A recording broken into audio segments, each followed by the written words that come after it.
Come to order. Today we are here for H.R. 273 to eliminate the 2013 statutory pay increase for federal employees, and I'm delighted that we have two witnesses who are here, our guests to the Rules Committee.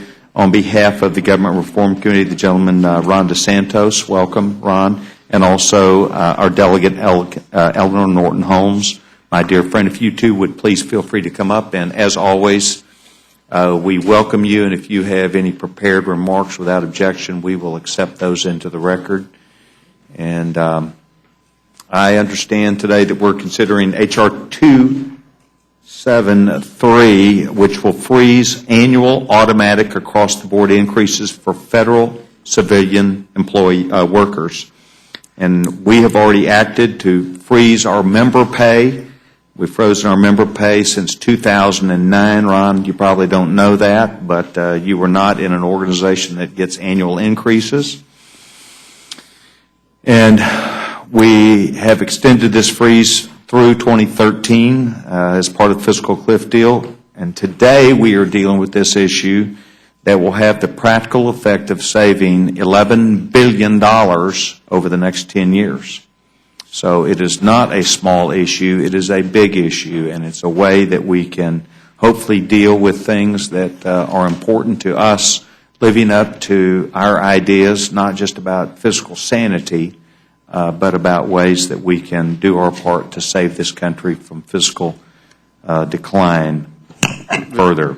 Mr. Chairman? This bill does not affect the pay of our troop or reservists. Secondly, this bill does not block pay increases due to promotion, merit, or length of service. It simply prohibits an annual automatic increase for workers across the board, regardless of their performance. So what I would say to you is that this bill is entirely about trying to deal with the financial issues that the United States Congress, including the House of Representatives, deals with on a regular basis. I do understand that there are those that disagree with us. However, we're joining the some 21 million Americans who are either unemployed or underemployed, who are trying to make ends meet, and I believe it is a responsible way for us to approach the duties and responsibilities of making tough decisions. I recognize before we defer to our witnesses today that evidently there are those that would like to offer their viewpoint, and at this time I would recognize the gentlewoman, Mrs. Slaughter. Mrs. Slaughter. Thank you very much. I really don't have much of an opening statement because I think it's all been said for me in a letter that we were given from Representative Frank Wolf, whom we all respect. And I would like to ask unanimous consent to put that in the record because it points out very succinctly who these federal employees are. And let me just quote from that a little bit, if I may. Who are these? They are the people you call when you need help, and 85% of them live outside of the D.C. area. They are the CIA agents who planned the raid to kill Osama bin Laden. They work side by side with our military. They are the FBI agents you call when your child's been kidnapped.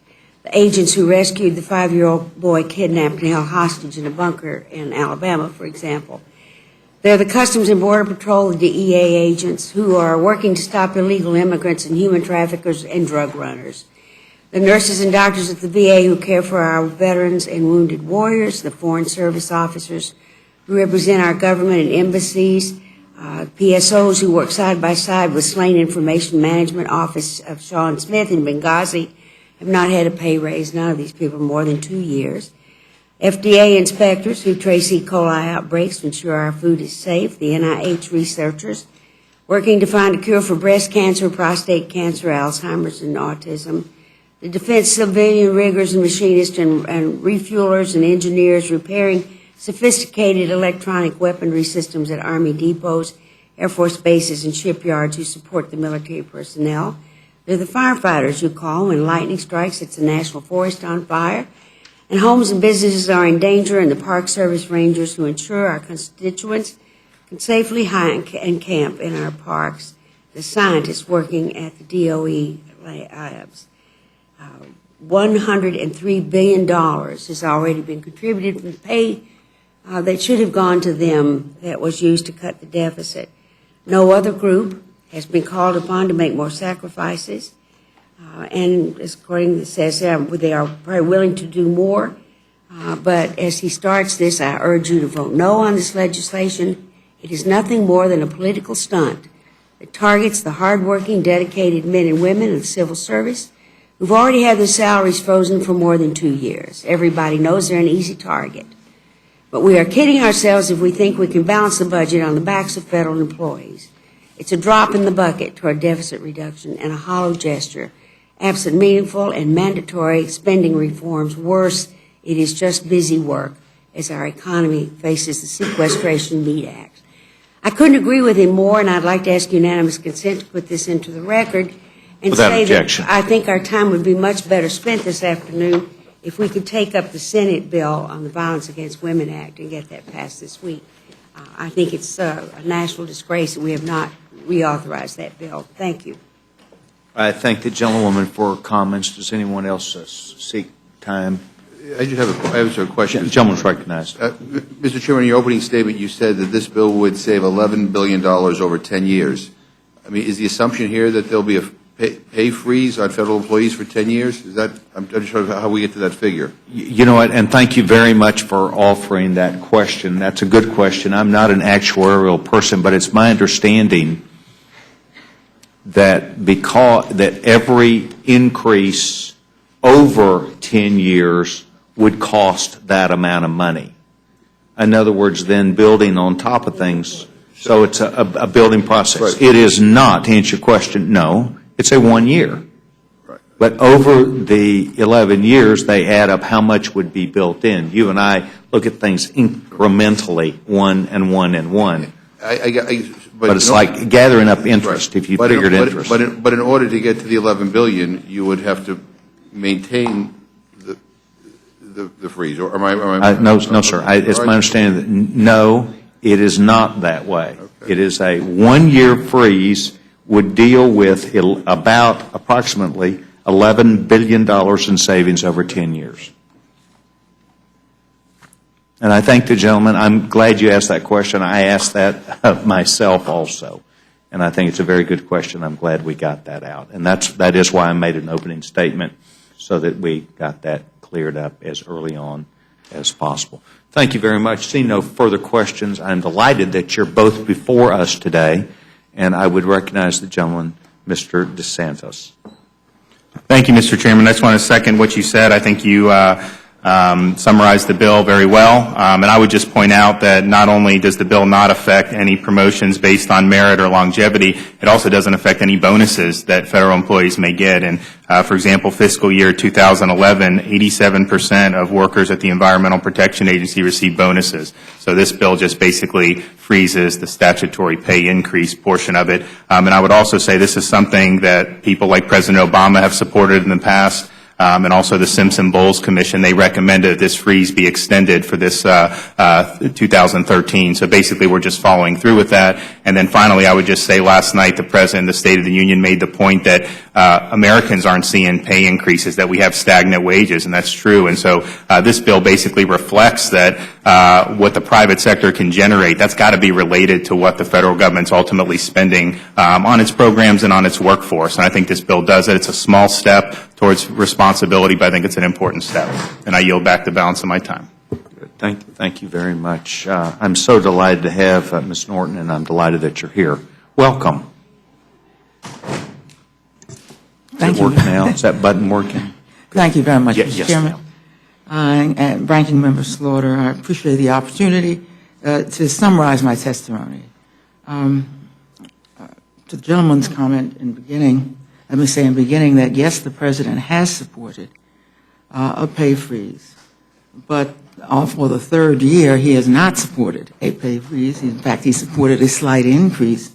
And it is also not the case that employees across the United States are not receiving pay increases. We are beginning to see pay increases everywhere, even among public employees, because of the effects, as the effects of the recession dissipate, and the state legislatures, and I believe the Congress look at the effect on their workforce. Yes, decisions are being made as we come out of the recession, just as the President has made the decision that instead of repeating a freeze, which could continue ad infinitum, it is time to give at least a small increase to federal employees. Just at the outset, Mr. Chairman, thank you. Thanks so much. Could I indicate that why I think the failure to go through regular order is a real mistake on this? There are times when, of course, we have to come to the Rules Committee, thank you, and not, in fact, proceed through regular order. Nobody would claim this is an emergency. Yet this bill, which was filed about a month ago, is at the Rules Committee today, will be on the floor tomorrow, with no consideration by the Committee of Jurisdiction, the Oversight and Government Reform Committee, either a hearing or a markup. Now, the reason that hearings, it seems to be particularly now, when the committee is considering yet a third year of freeze, would be informative, and it seems to me necessary, is that we go through regular order, we have hearings to keep from making mistakes. Even if we finally end up where we are, we at least have the information before us. This bill, coming so soon after we passed virtually the same bill at the end of the last session, leaves the impression of a deliberate attempt to avoid discussing the effects or the advisability of a third year of freezes. Now, on the substance and the intent of the bill, Mr. Chairman, I thought we'd make some attempt to avoid partisan gamemanship. And maybe we can't expect that to be done. There are real differences among us in many issues. But, Mr. Chairman, nothing could be a more partisan act. When you look at the entire federal budget, to for the third time single out a single group, and as you look and see who that group is, it's your own employees. We don't want to trivialize the importance of doing our duty to reduce the deficit. But when the public sees us going after the same tiny part of the budget year after year, that I think they can only assume this is a punishing partisan exercise. Now let's look at these employees.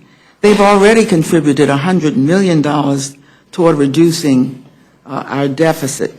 Now would come another 11 million from federal workers. One wonders if the majority expects the Senate to go along with this bill. Again, that gives the impression of a partisan exercise. Are we going to go through a set of bills that are not expected to be well received by the other body without looking for something that might go well on both sides? I'm not here suggesting, Mr. Chairman, that federal employees should be excluded from the way in which we cut our deficit. But I thought the whole point was to look at the deficit, even when we did the across-the-board cuts. We were looking at the entire budget. And if we don't do the sequester, we will be looking here and there to see what makes the most sense. So it's very difficult to come up with a plausible reason that is not partisan for the third consecutive year going after federal employees. It makes it look as if what the majority is doing is cherry-picking what can only be called an infinitesimal part of the budget. Yes, it's $11 billion and it's $100 billion, when you look over the course of the budget, and that is substantial. But we're looking at reducing a federal deficit, not parts of it here and there, and cherry-picking, getting time, somehow landing on federal employees' time, and again, does not make this look like a respectable enterprise. And it comes at a time when some in the majority are proposing for these same federal employees an economy collapsing, arbitrary, brutal, across-the-board cut that would affect federal employees first and foremost. At the very moment when we are considering this new $11 billion cut in their statutory pay, 1 million federal employees are preparing for a possible furlough. That furlough would mean about a 20% cut for federal workers, and on top of that, there's another freeze here. That after a 2-year freeze. I think that at the very least, probably most Americans would say a small increment in pay would be due. I don't think many of them would say what you should really do to cut the pay is to cut the pay of federal employees first and foremost, then go after the rest of it. So I ask you, Mr. Chairman, to consider a process that would, from which federal employees would not be immune, but would not target them in the special way that this bill does. And I appreciate your hearing our views. Yes, ma'am. Thank you for not only the feedback from both of these important members that come out of the Committee of Jurisdiction, but I want to say, Mrs. Norton, that you, and I recognize you and many others, some that sit on this committee, some that may give testimony to this committee, some that may not give testimony, have, like all of us, experienced the real attributes of great service. Mrs. Slaughter outlined the FBI and several other agencies, federal workers who do subject themselves to different rules and regulations, who give themselves public service to the benefit of this country. And I do recognize that. My father was a long-term member, as a member of the Department of Justice, as a member of the federal judiciary, as the director of the FBI. He had a very large workforce that he needed to make sure they got wages properly compensated, and they moved the department. We've moved past those times to one where we are in financial trouble for our country. I know last night we heard our country is strong, everything is okay, and then we come to the Rules Committee this afternoon, we perhaps are learning something different. The House of Representatives is trying to deal with a problem that we have in this country, that we are pushing debt of some $50,000 per individual in our country. And I have 5 boys that I'm responsible for that are the future of a legacy behind me. And I am extremely worried. So, in fact, I do take your words as you mean them. And I think you're a great representative and a spokesperson to say, let's measure, then solve. We're trying to look at things that Simpson Bowles has looked at. We're looking at ideas in the marketplace that really does deal with all of us. And I think when you look at the aggregate, I'm on the side of Mr. DeSantis. And I understand what he's trying to do here today. But I appreciate and respect you for being here. And you are very welcome. And I think you have done an outstanding job on behalf of not just federal employees, but on behalf of a thought process that those who do go the extra mile for us every day, they do deserve better. And it is my hope that we will someday get there and get there quickly. Thank you very much. Mr. Bishop. Thank you, Mr. Speaker, or whoever the hell you are. Yeah, Mr. Chairman. I'll ignore it if you will. Yeah, I feel. Question is, will the real speaker? Yeah, I feel really happy today. I have a couple of questions, and I think the first one I want you to verify, because when I shook my head no to what Mr. McGovern was saying, is I understand the savings takes place with 1 year of freeze, because everything therefore becomes relative, it adds upon itself. So you will save 11 million over the 10 years. If you do it here, as long as you don't change the basic assumptions of what you do. If you do something big in the out years, you may change what that number is. but this action by itself. I hope I'm accurate in that one? Okay.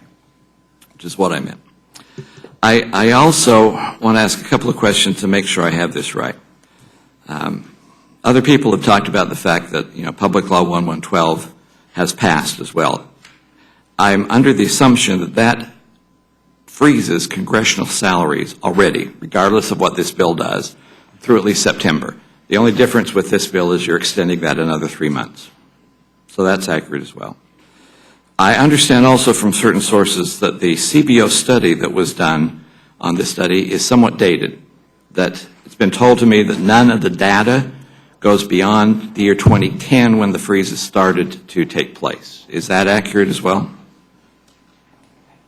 Just in terms of how much savings has occurred since the freeze took place? Or anything that the committee came up with, or one of the committees of jurisdiction came up with in the CBO study of finding for federal workers, employees, and comparing them to the private sector, that the data stops at 2010. What I have is that I have figures that simply show that since the pay increase or the pay freeze was put into effect in 2011, by September 2012, the average federal salary had increased, and it just spoke to what I had mentioned about being eligible for bonuses and step increases. But in terms of the comparison for the private sector, the figures that I have are 2010 is the last year that I have. So there would be some difference in comparing public workers with the private sector using those, because the figures are at least 2 years old at that time. Sure. Okay. That helps as well. That also was told that according to the figures that 60% of the employees, I'm told, make under 75 grand a year. Or I was told that at least the average federal employee salary is 75 grand a year. And I have no reason to doubt that that is the average. Do you know what is the median number? And I will tell you that simply, if somebody makes 100 grand and somebody makes $1, the average is 50. Which doesn't reflect very well on either the 100,000 or the 1. Where is the median in federal employees?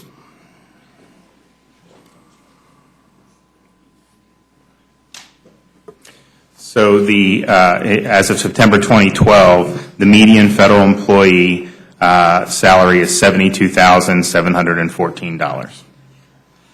So 50% of the employers are making over 72 grand, 50% are making under 72 grand. Correct. Thank you. That actually surprises me. It also, I've received word that 10% of the federal workers are considered blue-collar workers. Is that a pretty accurate figure? That's my understanding. We have a very small blue-collar workforce. I may have a different definition of blue-collar than some of y'all, but I'll accept that. Do you have numbers of how many federal employees are making six figures? Their salary is $100,000 or more? Or what percent of the workforce is making that much?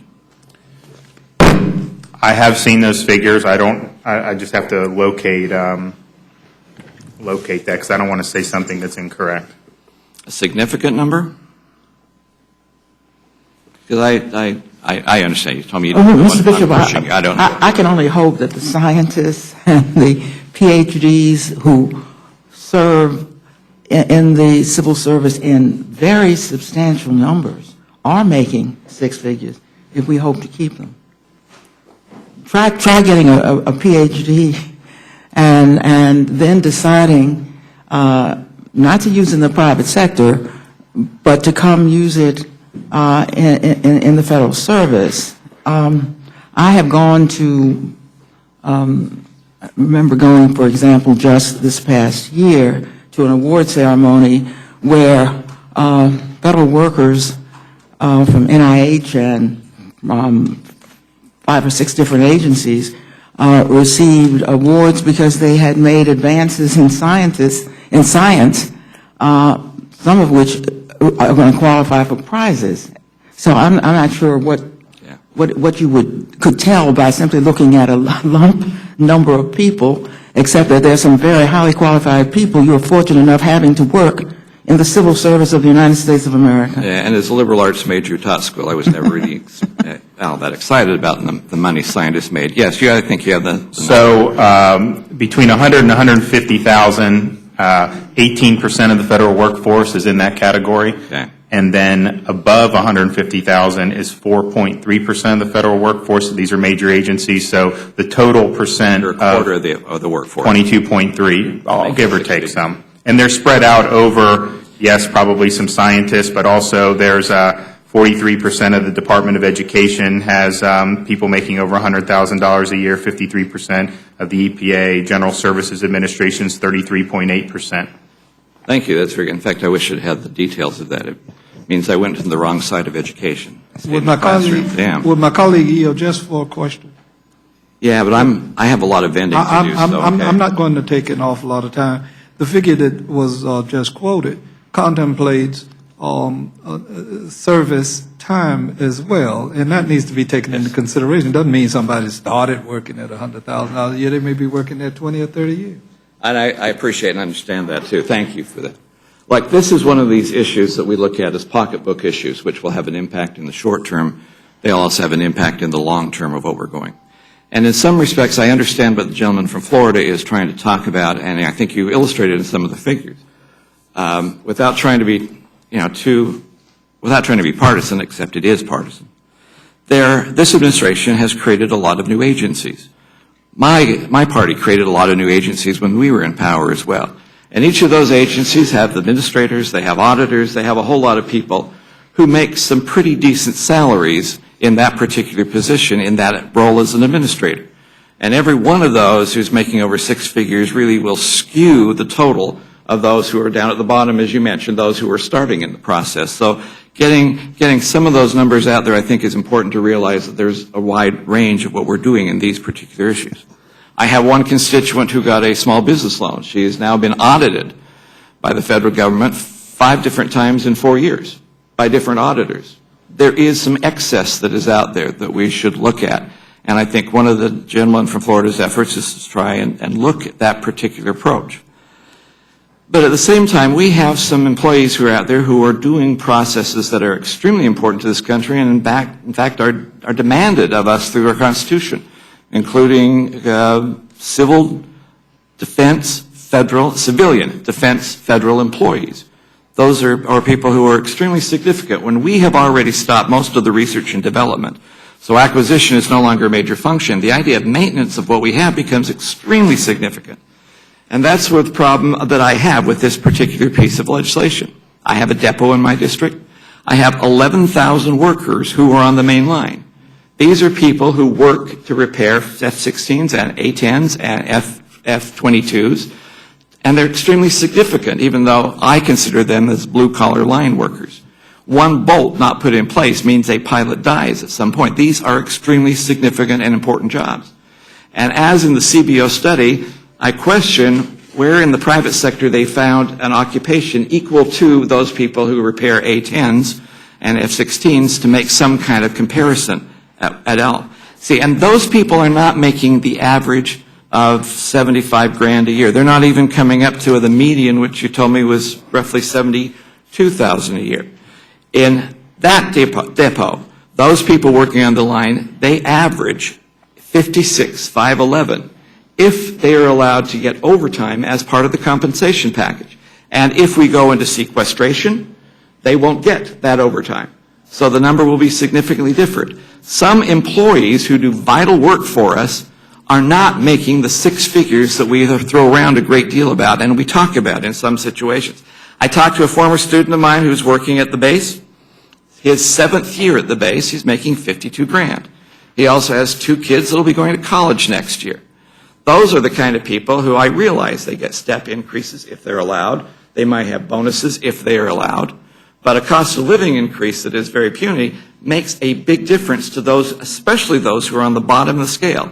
And if furloughs, and I can't remember which of you two mentioned it, go into effect, at furlough for 22 weeks will become to about a 20% decrease in their take-home pay. And that is, I mean, these guys do not have Jack Lew's golden parachute to cover them in these times of the furloughs. So this is a significant issue to a lot of the people I have. Our approach today, and I understand this mentality as well, is for a lot of public employees to simply circle the wagons, especially if we seem to be taking an assault on them with a sledgehammer, when we don't need to.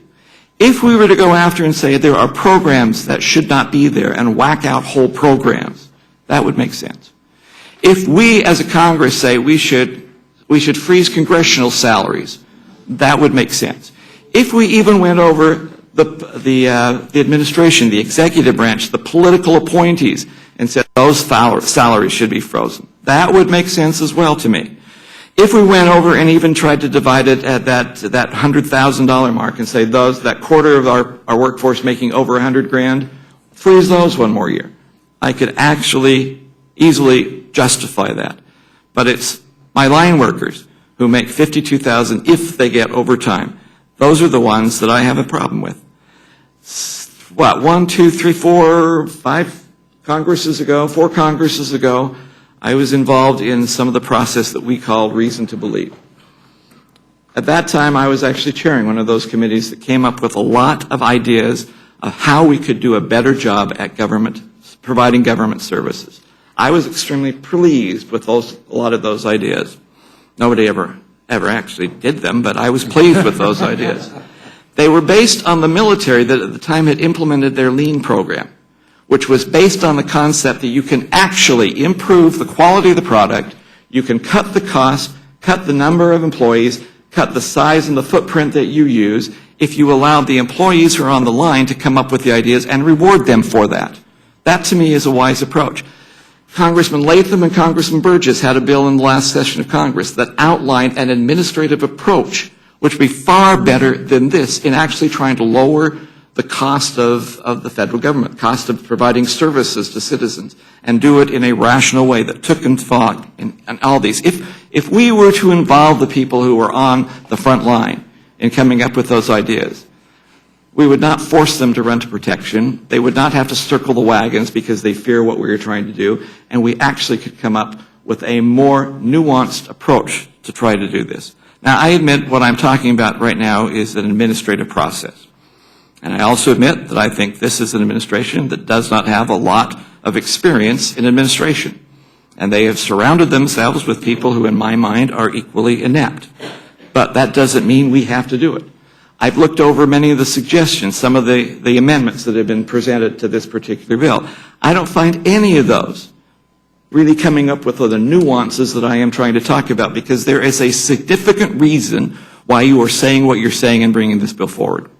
But there also is a significant number of people who don't need this approach in their life. These are the people who are sending kids to school and paying their mortgages and don't need to go with this particular approach. And there are nuances to doing it. Unfortunately, I'm hearing nobody with those nuances. I don't see those nuances in Simpson Bowl. I don't see the nuances in any of the amendments that have been proposed so far. So it's one of those things that we can either do this the right way and a creative way, or we can do it with a sledgehammer. And I'm afraid that this particular bill is, in my opinion, a sledgehammer. It presents a problem which is real and a problem which is significant and overreaches its mark.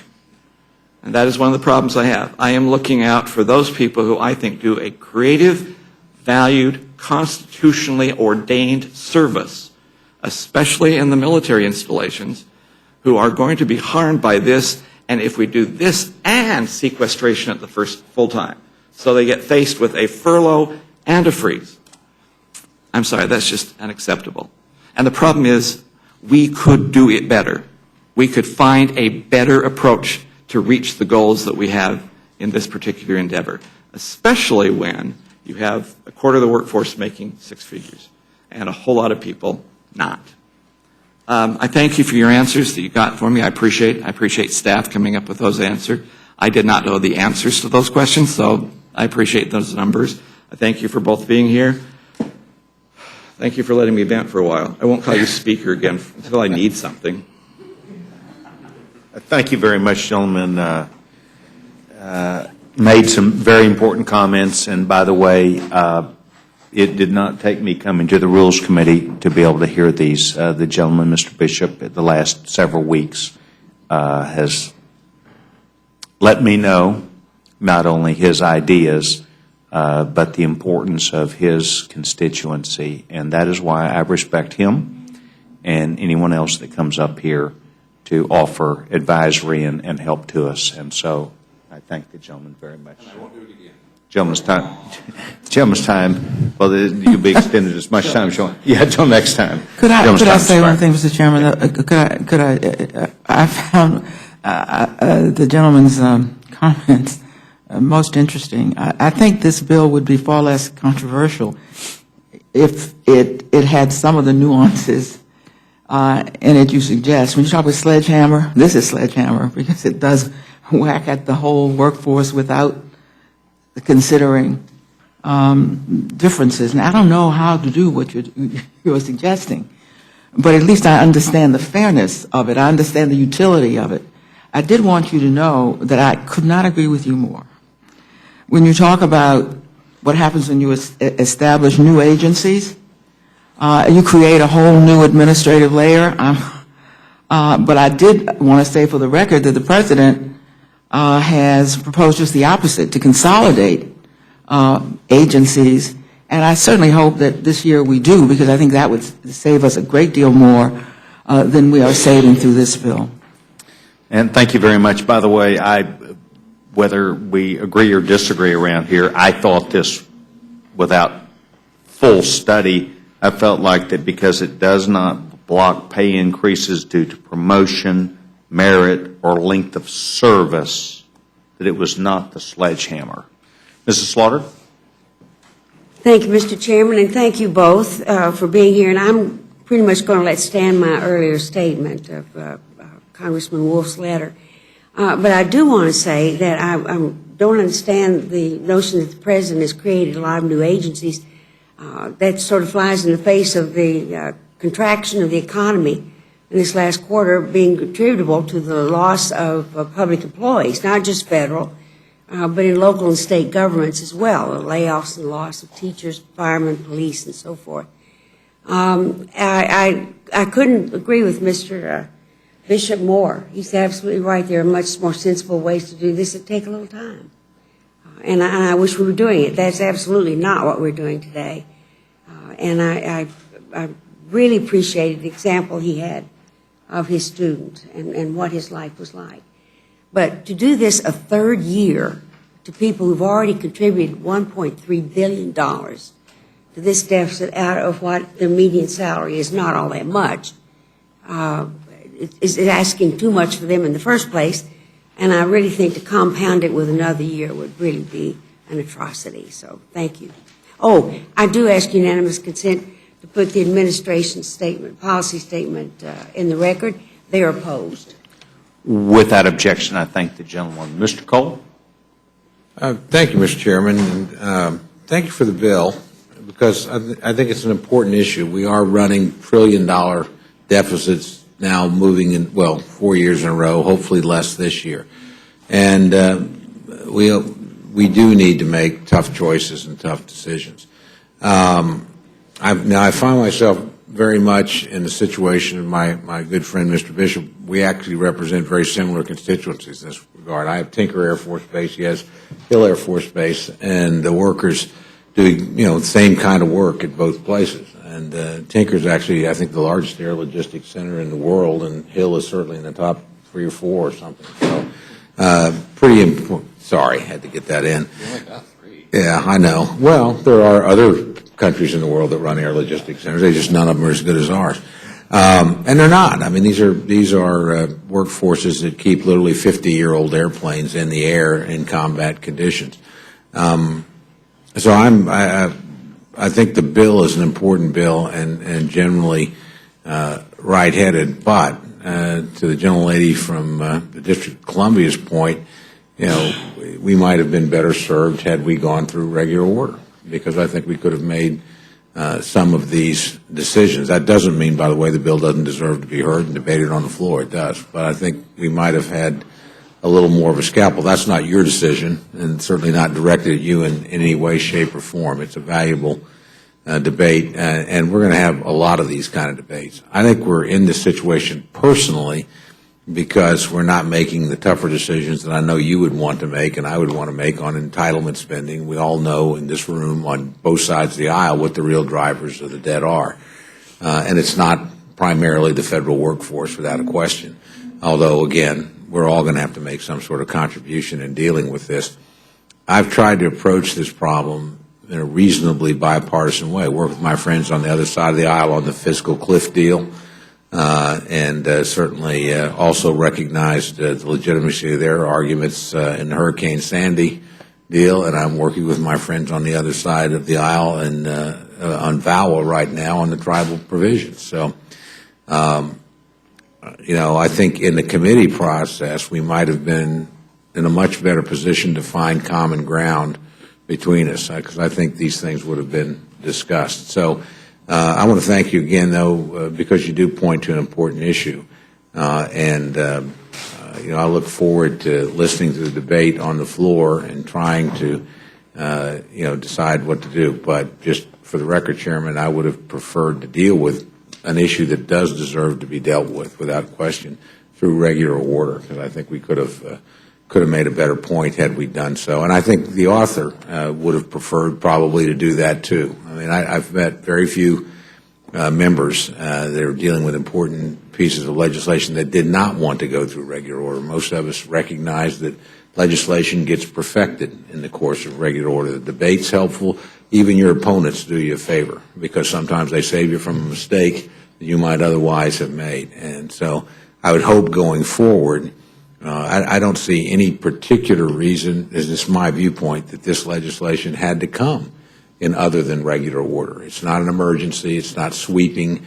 $10 billion is a whole lot of money, but in a $3 trillion budget, it's not a back-breaking amount. And so, and I think we could have gotten it through in pretty short order and dealt with it. So anyway, I look forward to the debate, and just wanted to associate myself with my good friend's remarks.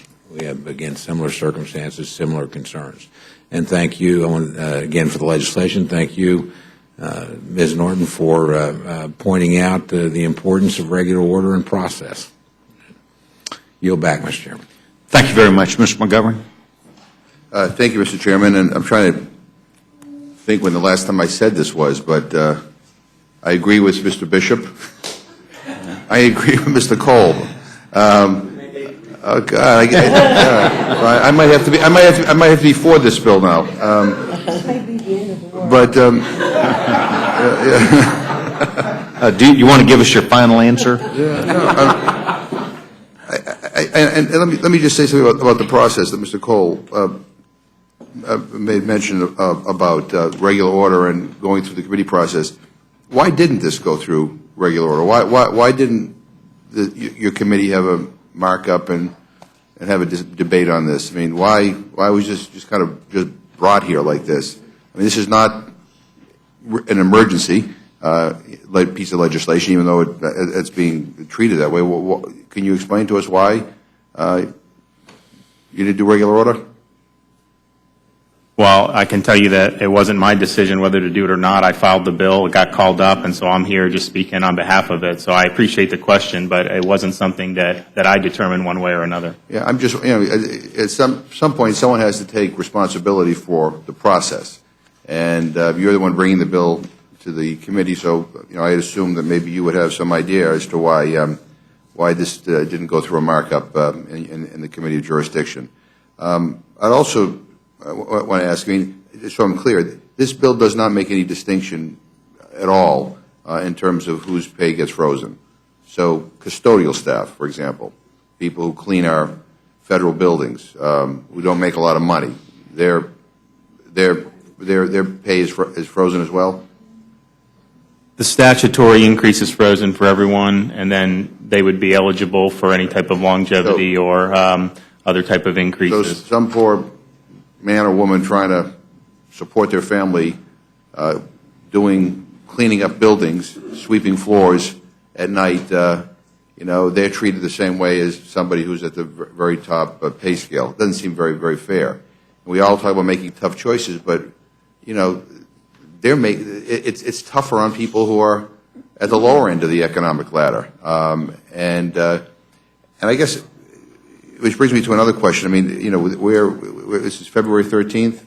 On March 1st, sequestration hits. I'm curious, how this bill helps us avoid sequestration. Well, I don't know that was necessarily the intent of it. I think it was just in terms of the overall budget picture is where it's going. I understand sequestration is an important issue, but in terms of the sequencing before or after that, that I don't think the bill was meant to influence that one way or another. Yeah, which is puzzling to me because sequestration, as we've heard, is a big deal. And, tomorrow we have some votes and then we're out. We're out for a week. We come back and, we're right up against the deadline. I guess I would have hoped that at this point we would have brought a bill to try to avoid sequestration rather than this. How many jobs does this bill create? Does it create any jobs? Well, I mean, is it appropriating funds for new government jobs? No, if that's the question. Yeah, well, we're not talking about new government jobs. We're talking about whether or not the current federal workforce gets a cost of living adjustment. So this is not about creating a new agency. This bill just deals with, the current workforce. So I guess my question is, does this bill have anything to do with creating jobs in this country? Well, I believe that if our country got on a better financial footing, that would be good for laying a foundation for economic growth. But I'm also not one to think that what we legislate here, ipso facto, leads to job creation. I think that's an independent thing that happens in the private sector. I think we need more of that. And I think that if the country gets on a better fiscal footing, I think we can see better growth. I mean, I know in the campaign people talked about the Clinton years in the 90s, and that was a very fiscally responsible time relative to what we've seen lately, even under both parties. So I would just say it's more of in the broader context of fiscal responsibility and trying to make sure that we avert some type of debt issue in the future. Yeah, and I'll just close with that. If we're really serious about fiscal responsibility, we wouldn't be here doing this. We would be talking about ways to avoid sequestration. We would be talking about grand bargains. We would be talking about how we create jobs and opportunity in this country so that job growth can help us pay down the deficit. I mean, those are the things we should be talking about. I guess I'm just frustrated being here right now talking about this, which I think is, harmful to a lot of people who work awfully hard for this country. I met with a group of people who were expressing concern that the VA wasn't paying enough for doctors, so that they were having trouble attracting doctors and psychiatrists and people they needed to support our veterans. Yet this bill would basically freeze the pay of nurses and doctors at the VA who care for our veterans and our wounded warriors. I just don't think that that's in anybody's interest. FDA inspectors, you would have Custom and Border Patrol and DEA agents, FBI agents, CIA agents. I mean, people who are responsible for the security of our country. And we're saying, we're not going to take on this big fiscal problem in any serious way. What we're going to do is we're going to punish you. And I don't think that's fair. Number one, and number two, I think we ought to be here talking about something bigger. And I'm really puzzled by the lack of urgency. We're going to do this tomorrow, which is not going to do anything to avoid sequestration. We're gone for a week. We come back, and who knows what's going to happen. So I appreciate both of you being here, but I really regret that this is the legislation that we're considering at this point. Would the gentleman yield for just 1 second? I'm happy to yield to the gentleman. And I'll probably lose the first statement you made when doing that. I'm not really crazy, as you know, about what we are doing here, but in the gentleman's defense, if you're going to do it, you have to do it soon, at the beginning of the year. There is some urgency for doing it. So I understand why you would want to put this at the beginning of the fiscal year. But once again, I understand that purpose of it. Well, what I'm saying is I'm not really crazy about it, but that, to me, at least it makes sense on why you're doing it now. Yeah. The gentleman yield. Again, this is not relating to this fiscal year. This fiscal year has already, as you mentioned, the gentleman from Utah mentioned, has been taken care of in the fiscal cliff deal. This is relating to, I believe, October 1st through December 31st. So, I mean, clearly that is a less imminent deadline than, for instance, the imminent sequestration. We're talking about something in October. That's only for members of Congress. It's for everybody else, the executive cabinet, the vice president, non-military federal employees. that is a March issue. And then obviously the President's executive order was right before New Year's. And so the bill was filed, I think, the second week of January. So, we did respond, pretty quickly after that.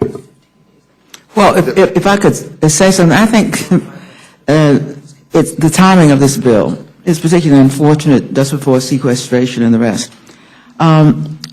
If sequestration occurs, for example, federal employees are going to holler and scream like you might expect them to. By ahead of time, just before sequestration, pulling them out, all we do, it seems to me, is to create sympathy, even empathy for federal employees that might not be there if they were simply swallowed up with everybody else. It's picking them up. Their counterparts are found in every state, in every county, in every city.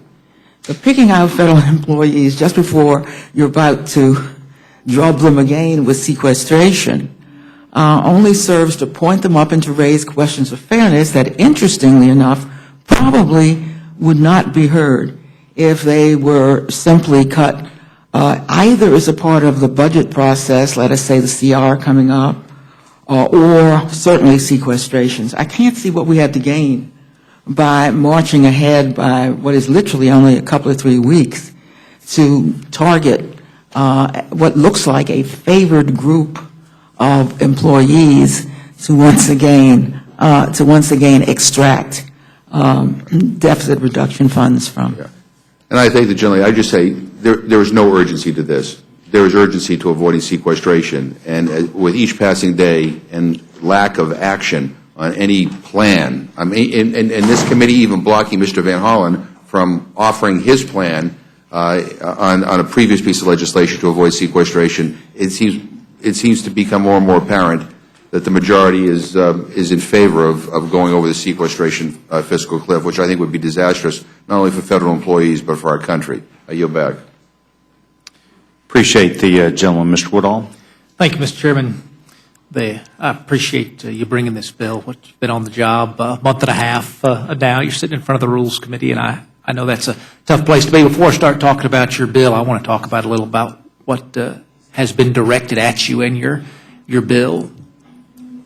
Every one of these senior members sitting here at this dais, every senior member sitting back here behind you, knew good and well when they failed to take the Joint Select Committee and its work seriously. I see the gentleman from Maryland sitting behind us, the ranking member on the Budget Committee. He's probably the only one in this room who's angrier than I am, or more disappointed may be a better word, that the work of the Joint Select Committee did not succeed. There is a better way to do these things than the way that we're doing them. But when we failed to succeed there, when we failed to succeed at our sequester replacement bill in May, when we failed to succeed at our sequester replacement bill in August, when we failed to succeed with our sequester replacement bill in December, every single one of these members knew that this day was going to come.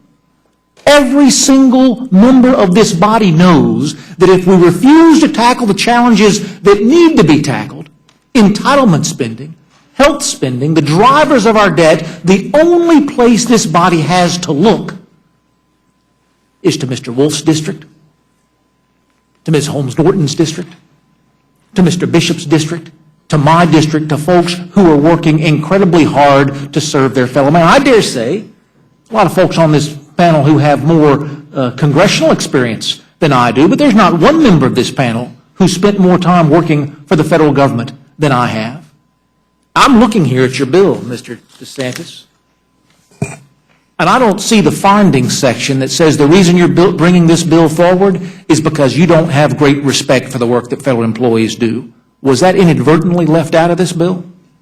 Not at all, and I appreciate that. In fact, I've been active duty and dealt with a lot of great civilian federal employees, not only stateside but overseas. I've done prosecution for the Department of Justice and dealt with FBI, ICE, and these are a lot of very high quality people. And I always thought that the federal folks, consistently outperformed a lot of the state or local folks. They were good folks too, but they really were good folks. And I didn't think that the president was attacking federal employees when he supported this in the past. No. And I don't think Simpson Bowles was attacking them. I just think I got a lot of people in my district who are out of work.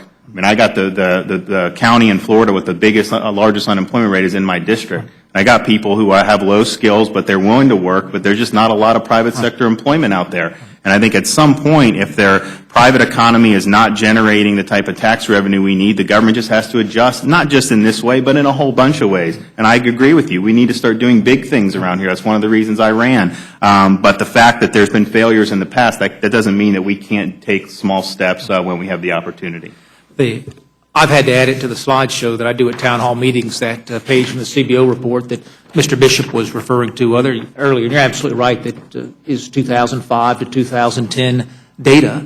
But in every constituent encounter I have, every town hall meeting, there are those folks out there who are working for that same custodial, in that same custodial position that Mr. McGovern mentioned, except they're working for a private sector custodial firm. Folks working out there in that same nursing position, but they're working in a private sector nursing position. And folks are saying, Rob, what's going on when your own congressional budget office, the so-called nonpartisan congressional budget office, is producing numbers to say across 4 out of 5 strata of government employees, not only your salary's better, your benefits are better. And even when your salaries aren't better, your benefits remain better. You're telling us it's a tough time. You're telling us we've got to pay more in taxes. You're telling us we've got to cut back. I talked to a school teacher friend of mine, Mr. DeSantis. She just got a notice that she was going to be rehired next year, and they gave her a 3% raise. And she was thrilled because she's been a school teacher for almost 15 years, and it's the biggest raise she's ever seen.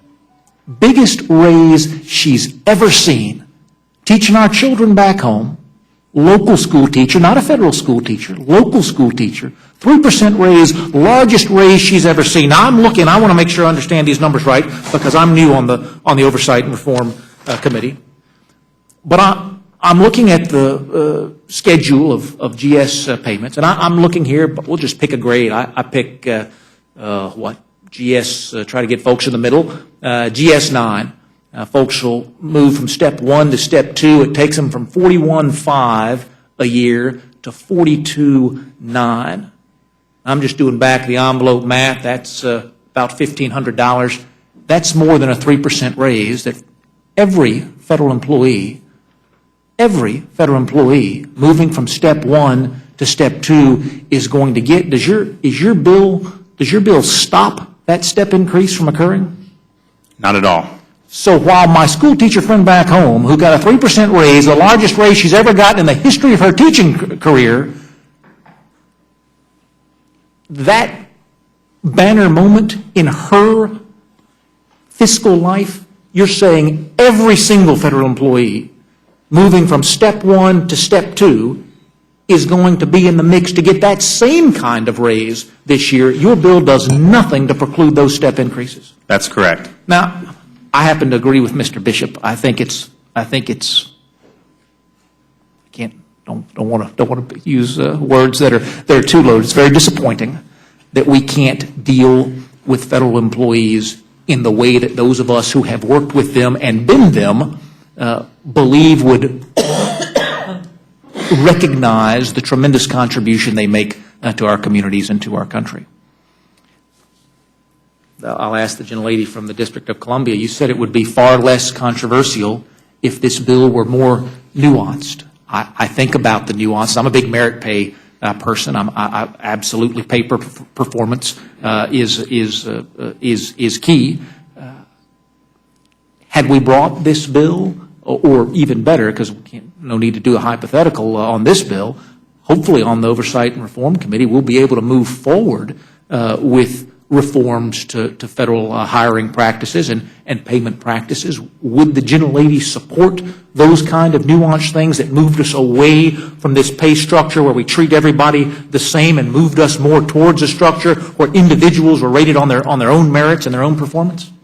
Well, I certainly would support. Problem with the federal workforce, I certainly support what you were saying. The problem with the federal workforce is so huge that you have to assume, and of course, once you are dealing with a federal workforce, or for that matter with state workforce, constitutional due process matters come into play.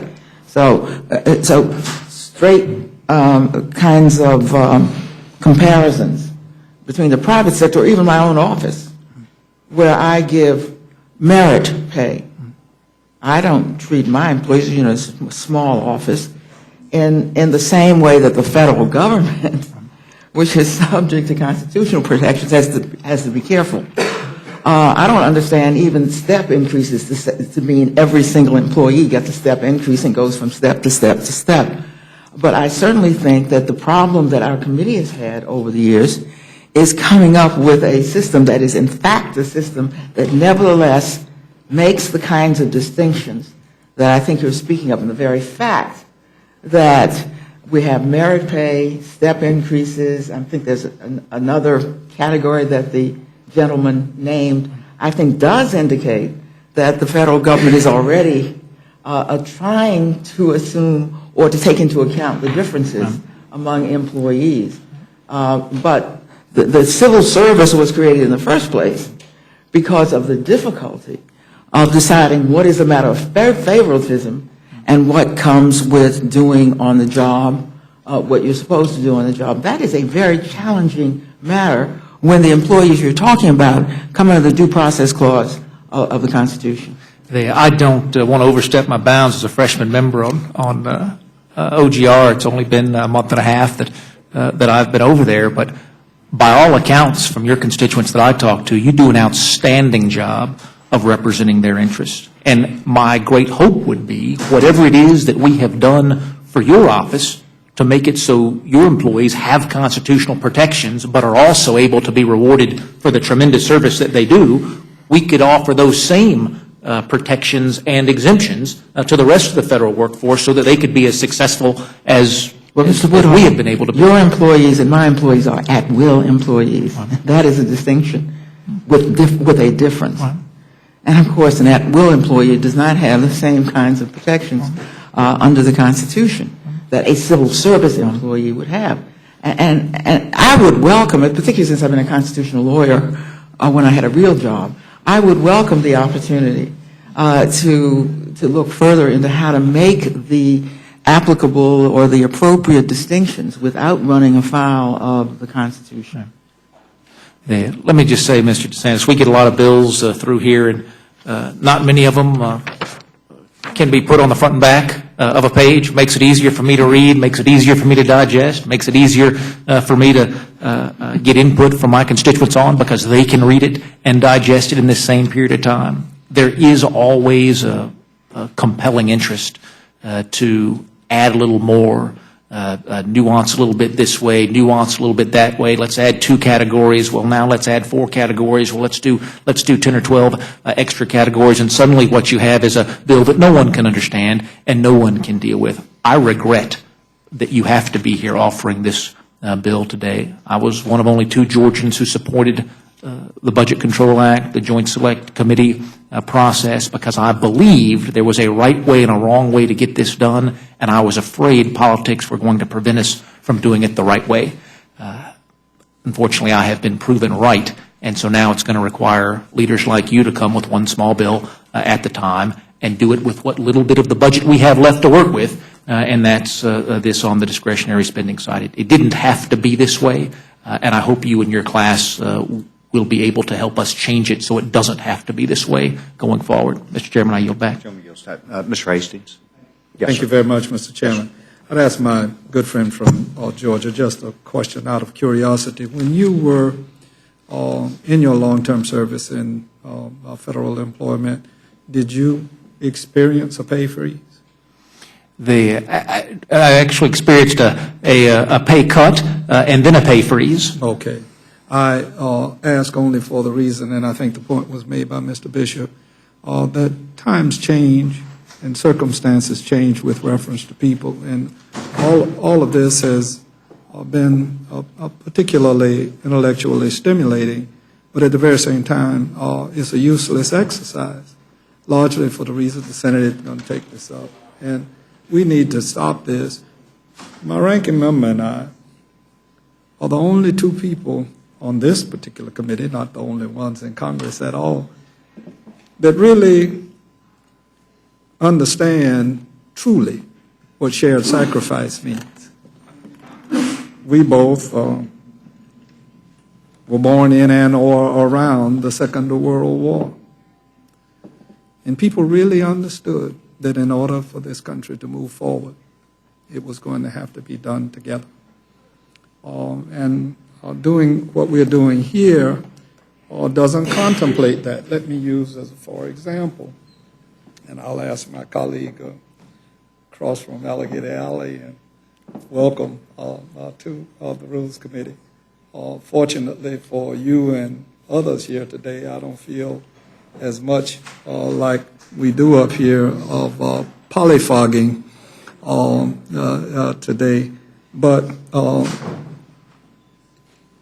if federal contractors, who I have no quarrel with, are excluded from this provision, and maybe a better way to put it is, are federal contractors excluded? And if so, why? And if not, why not? It has nothing to do with federal contractors. It would make it a much different bill. I'm absolutely open to looking at how we deal with our contracting expenses. It's kind of and I have some experience just on active duty watching how the Defense Department dealt with it. Right on. I think it's a legitimate issue, but I just didn't think that it was necessarily one that had to be joined with this. And the president did not do anything with his executive order at the end of December to affect the contracting. But the president did propose at another time caps on federal contracts. No, I understand that, but this bill responded to that executive order. I follow you. So that's why we did I follow it. you, but I would urge that just that nuance or distinction is an unfair one. Federal contractors easily make substantially more than most federal employees, and we can play with these numbers. I won't go much further, but I do want to make just one observation before I close, Mr. Chairman, and that is in the debate over the fiscal cliff, my colleagues in the majority argued that we shouldn't ask our wealthy people to pay more because that would mean that the wealthy people won't work as hard if they're taking home less money. And I can't understand how that logic doesn't apply here, that if the government isn't paying realistic salaries, that if wages aren't keeping up with the cost of living, and that our best and brightest, and we have 17 of them around here who are at-will employees, but we have countless federal employees in this Capitol complex. And if they aren't being paid properly, what's going to keep them here? Or should we not worry about recruiting and retaining the best and the brightest, as many of these young people that are surrounding us? That's my final statement, Mr. Chairman. Thank you very much. I'll have a lot to say about this tomorrow. Thank you very much, Mr. Nugent. Mr. Chairman, thank you. And Mr. DeSantis, a good friend of mine from Florida, which is a great thing to have, another Floridian here facing us at the Rules Committee. This is a great place to come to. Not a place you want to live, though, that's for sure. It is, it seems like we're dying by 1,000 cuts. I mean, we're nicking away at issues as it relates, and you heard others talk about regular order, and that's not your fault. But it seems instead of taking a comprehensive approach, and we hear this from everybody about they understand the deficit and the debt, and they're willing to cut, but just don't cut anything that affects me. Coming from a local elected office and having 500 plus employees, we had to make tough decisions. Here, if I think I have it right, this does not affect any of the step increases that an employee would get based upon longevity on the job. A sheriff, for 3 years prior to coming here, we had to make a decision to cut somewhere within the budget. And we had a decision to make. We could reduce our workforce, thus reducing the security of the people that I was elected to represent and protect. Or we we had to make other decisions, and one was salaries and benefits, which adds to the most cost of almost any government organization. And we had to make a decision that we not only cut the COLA, which is what you're doing here, but we had to cut and freeze step raises. So we can ensure that we had people on the job, people there to keep us safe, people there doing their darndest to do the right thing. And we didn't lose anybody in regards to going somewhere else. We didn't lose anything in efficiency or productivity in regards to protecting the people that they had sworn to protect. Just the opposite, it actually pulled them closer together because they understood that they had to make a sacrifice so they didn't lose their brother or sister that was working next to them, and particularly in law enforcement, which is the ones that keep you safe. The guys that I worked with, or the gals that I worked with, each of those members kept us safe and the public that we protected. So it's not an easy position when you have to do a bill like you just did. It's not easy because you hear people say, well, we're picking on folks. In reality, what you're doing is you're actually doing the job you were elected to do, making tough decisions. While I'd rather see this done through regular order, and I'd rather see us taking a larger snapshot, not snapshot, but a larger picture of what we need to do to start getting our fiscal house in order, at least this is a step in the right direction. May not be the best step, but it is at least a step in the right direction to say, listen, folks, we actually do understand that we have a crisis here. I don't care what the President said that we don't have a crisis. We have a crisis as it relates to a debt and a deficit. So as tough as this probably is for you to have presented this bill, but I will tell you that I agree with Mr. Woodall in regards to the scope of your bill to be on front and back of a single sheet of paper versus thousands of pages that just want to confuse folks. So the simplicity of it is great. And I do believe, and I agree with other members on this committee, that it deserves the right to be heard. It deserves the right to have an open discussion on the floor of this House and let members make a decision in regards to, are they just talking the game or are they actually going to step up to the plate and do what's necessary? While it may be painful, but at least do what's necessary. And with that, Mr. Chairman, I yield back. Thank you very much. Mr. Polis. Thank you. And, I was first sworn into Congress in 2009. So since I've been here, every year Congress has voted not to increase pay. So I've not had any increases since I've been here. I've supported that. I thought that's appropriate, of course, during a difficult economic time. So we did that in 2009. We did that in 2010, we being the Democrats. The Republicans, of course, did it in 2011, 2012, fiscal year 2013. This is customarily and always been done. I don't think it's ever been a question of it not being done. It's been done through the appropriations process. So my question is why, Mr. DeSantis, did you choose to couple, in this case, the pay freeze for members with a pay freeze for federal employees in the underlying bill, rather than just continue to handle the member pay freeze as a non-controversial part of the appropriations process, which it has been since I've been a member? Why did you decide to change that custom? Well, it was already dealt with in the fiscal cliff, as you, I think, mentioned, through the end of the fiscal year.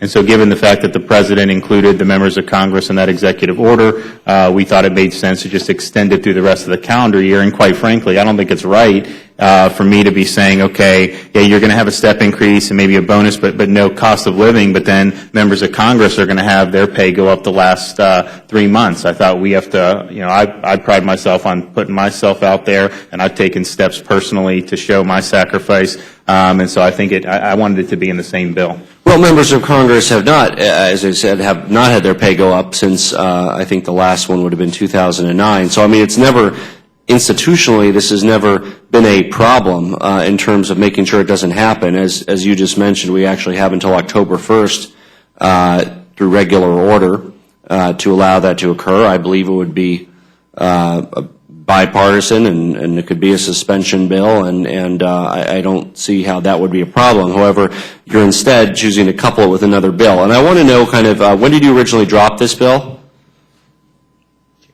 As I mentioned earlier, I don't know the exact date, but it was, a couple weeks into January. So about 2 weeks Probably ago? mid-January. 3 or 4 weeks ago? Second week of January, third week of January, somewhere in that time period. And instead of being referred to a original committee of jurisdiction to be heard, if this is correct, this is the first committee that you're coming before with this bill, is that right? That's correct.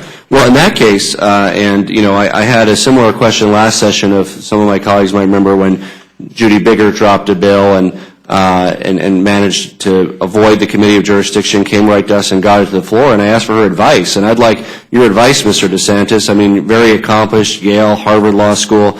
You started out here, you dropped a bill, and you're advancing it right through this committee. You're able to bypass very senior chairs of committees. I mean, very impressive. I have a lot of wonderful ideas for bills, and I'd like to get your advice about how I can get my bills right before Rules Committee 3 weeks after I introduce them. Would the gentleman yield? Well, has the gentleman ever succeeded in getting a bill before the entire House within a few weeks of dropping it and bypass the chairman of the committee jurisdiction? I was just going to correct that Just curious if the gentleman misunderstanding. has, yeah. You may see in your packet, if you've got the same one I do, that the chairman of the committee of jurisdiction has given his blessing to this bill. Actually, Reclaiming my time, reclaiming my time, regular order does not involve the chairman giving the blessing. Regular order is the committee hearing a bill under the chairman. So again, I just asked the gentleman's advice about how I might be able to advance some of my ideas and get them to the floor rapidly. Let's have lunch more often, Jared.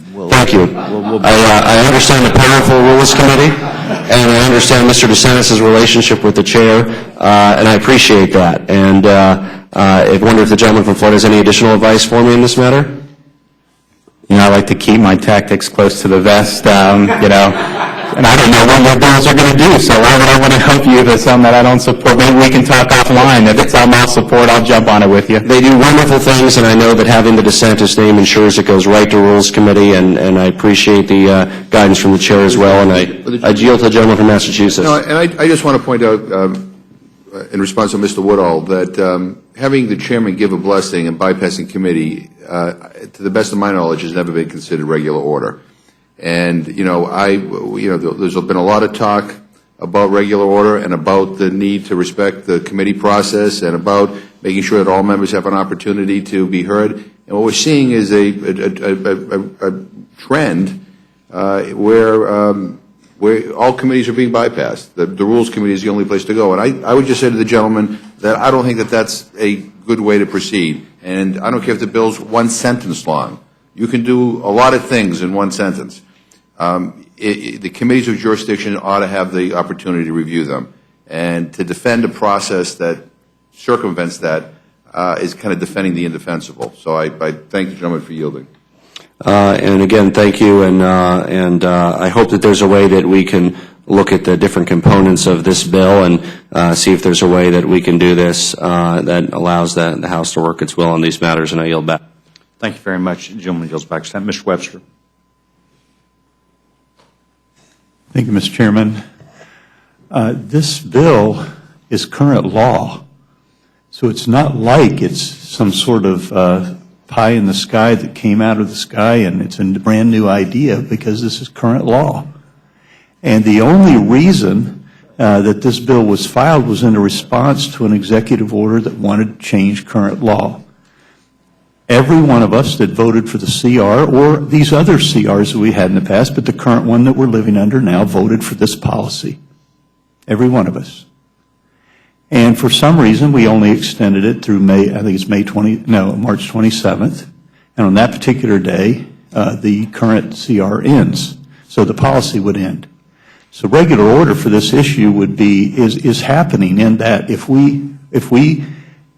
we adopt another CR, then, and we've certainly, a lot of people have voted for those. That's, if you were talking about regular order, where is a CR regular order? We've circumvented the entire process and the entire Congress. We just come up with something, we vote up or down on it. So that's a lot longer than a couple of pages. But in that has been a freeze on pay for quite a while. And so when that comes up again, then I assume we'll address it then. However, I think that the gentleman from Florida has filed a bill to basically negate an executive order that no one checked with us about. It just came out of the sky, and so our bill came to answer that as a response to that. So we're talking about, do we do things on a hurried basis? Sometimes. And the reason we do is because there was something that came that was a surprise to us. And so now we're responding to that. Nothing wrong with that. I'm a regular order guy. I love it. I think we should go through a process. And I wish we would. But remember that we went through a process. And in both cases, when we offered up solutions to sequestration, both of them took care of this particular issue. It did. And those that voted against it voted against fixing this whole issue of salary increases. So I don't think there could be just one finger pointed at us saying that we're doing the wrong thing. No, we're responding to something that we had no input on at all, and that was picking out a particular issue out of a continuing resolution and saying, let's address this separately. I'll do it through an executive order, and that's what happened. And so we're addressing it in the opposite way to say, no, you're not. That's all it is. And so, Mr. Chairman, I suspect you weren't checked with when the executive order was put forth, so there are times that we're not going to use regular order, and I don't think that this is a particular case where we could generate something in a fast response to an executive order that's getting ready to take place that we don't agree with. I don't see anything wrong with it. So thank you for putting forward this issue, and I think it's good that we can respond that way. Thank you very much, Mr. President. Gentlemen, yield back to time. Dr. Burgess. And I just can't agree more with what the gentleman from Florida just articulated. This is an urgent response to something that was not of our choosing, and that was an executive order that was issued under questionable constitutional grounds by the President at the end of last year, and this is a response to that. I do want to take a moment and acknowledge the kind remarks of Mr. Bishop from Utah. The bill, if you're wondering, was H.R. 2188 that was introduced last year, the Less Government Act. It applies Lean Six Sigma principles to all federal agencies. And if we really want to avoid not this sequester, but the next sequester, I would encourage this Congress to consider that, and perhaps I'll consult with the gentleman from Florida on how to get it brought forward with all due dispatch. Thank you, Mr. Chairman. I'll yield back. Thank you very much. On behalf of the committee, I want to thank both of our key witnesses this afternoon who appeared. On behalf of the committee, I want to thank both of you for taking your time and interest. I thought you did a great job to help us on this policy committee to understand that the implications of what we're getting ready to do, and I want to thank you, and both of you are excused at this time. This time, the committee would welcome the gentleman from Maryland as the sole person who would be on this witness stand.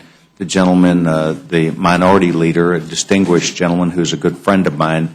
I noticed that the gentleman was looking around the room and saw that David Dreyer's pictures are gone, but we added some blue bonnets with a little bull on it. Mr. Chairman? Yes, sir. Would it be in order to offer an amendment for us to be able to have a vote on whether we can veto some of the artwork that you are choosing? Well, I noticed that it caused the gentleman, Mr. Hoyer, to look twice. Mrs. Slaughter has not brought that issue up. By the way, so the gentleman knows this, we're delighted that you have taken time to be here with us today. We recognize that in addition to your duties as a member of Congress, you serve as the distinguished minority leader, but that you do represent some 700,000 people, just as each of us do. I'd also like to further extend, if I can, to the gentleman that his team that represents him day in and day out in the Rules Committee, these people that sit immediately to my right are exemplary in their behavior, in their discussion, and the representation. No, I'm serious about this. and their representation of the values that I believe that you've sent them here to do. And I respect very much who you've sent, and I think they do a great job for you. So, well, Mr. Chairman, thank you very much. You have recognized. I appreciate those comments about our 4 members of this committee who have been members of this committee for some period of time. I know Mr. Polis is relatively new, but the other 3 are senior members having served with you for some period of time. And I hope that, and I think you bring in a degree of comedy that I think serves this committee well. And I want to thank you for your outreach to me after you became chairman, your willingness to work together. I thank this committee for the opportunity to participate. I must say at the outset, I've heard some comments here that I think emanate from a lack of knowledge of what the law is. The executive order the President sends down is pursuant to the law. Not out of the air. It's pursuant to the law. Now, I know a little bit about the law because I sponsored it, the Federal Employee Pay Comparability Act in 1990. I worked with the Bush administration to forge that law. And what it was an attempt to come to some reasonable way to assess what would be the proper and comparable pay for federal employees. And when we talk about comparability, what we talk about is comparability to the private sector. Now, very frankly, as an off-the-cuff remark, because I don't have the specific numbers, but let me say to you that I believe that if you compare the private sector with the public sector, if at about a GS 10 or 11 and below, we probably compensate our people a little better than the private sector, and above that, we probably don't compensate them as well as the private sector. But when you talk on averages, what the Federal Employee Pay Comparability Act does, that as I point out to you, was adopted in a bipartisan way, working with the OMB and OPM in the Bush administration, the first Bush administration, was it says, let's look at the private sector. And we use what is not the cost of living, but the economic cost index, which simply reflects the adjustment in private sector pay generally across the private sector.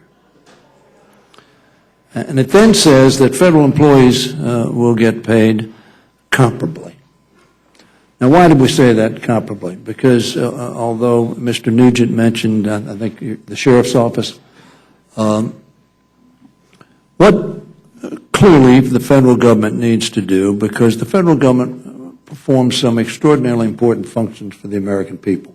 And whether you like government or don't like government, if we're doing a function, it ought to be done well, and we ought to have competent, capable people to do that. And therefore, we need to recruit, and yes, we need to retain competent people. Whether you're playing baseball, or football, or you've got a sheriff's office, or you've got a congressional office, if you're not paying comparable wages, people aren't going to, over time, work for you because they're going to go to the best available opportunity for them. So in adopting the Federal Employee Pay Comparability Act, it was determined that we would pay comparable wages.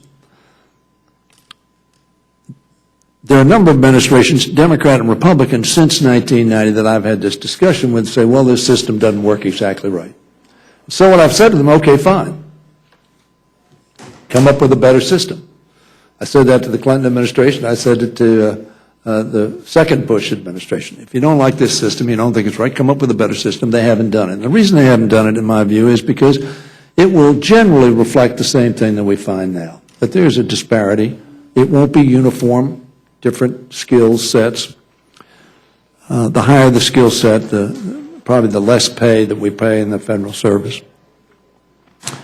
But it's a general proposition. We said we want to stay even with this comparability, and that's what this comparability adjustment is. And the law says if the Congress doesn't set it, then the President can do it by executive order. So it's not just some magic. That's what the law says. It doesn't just come down out of the air.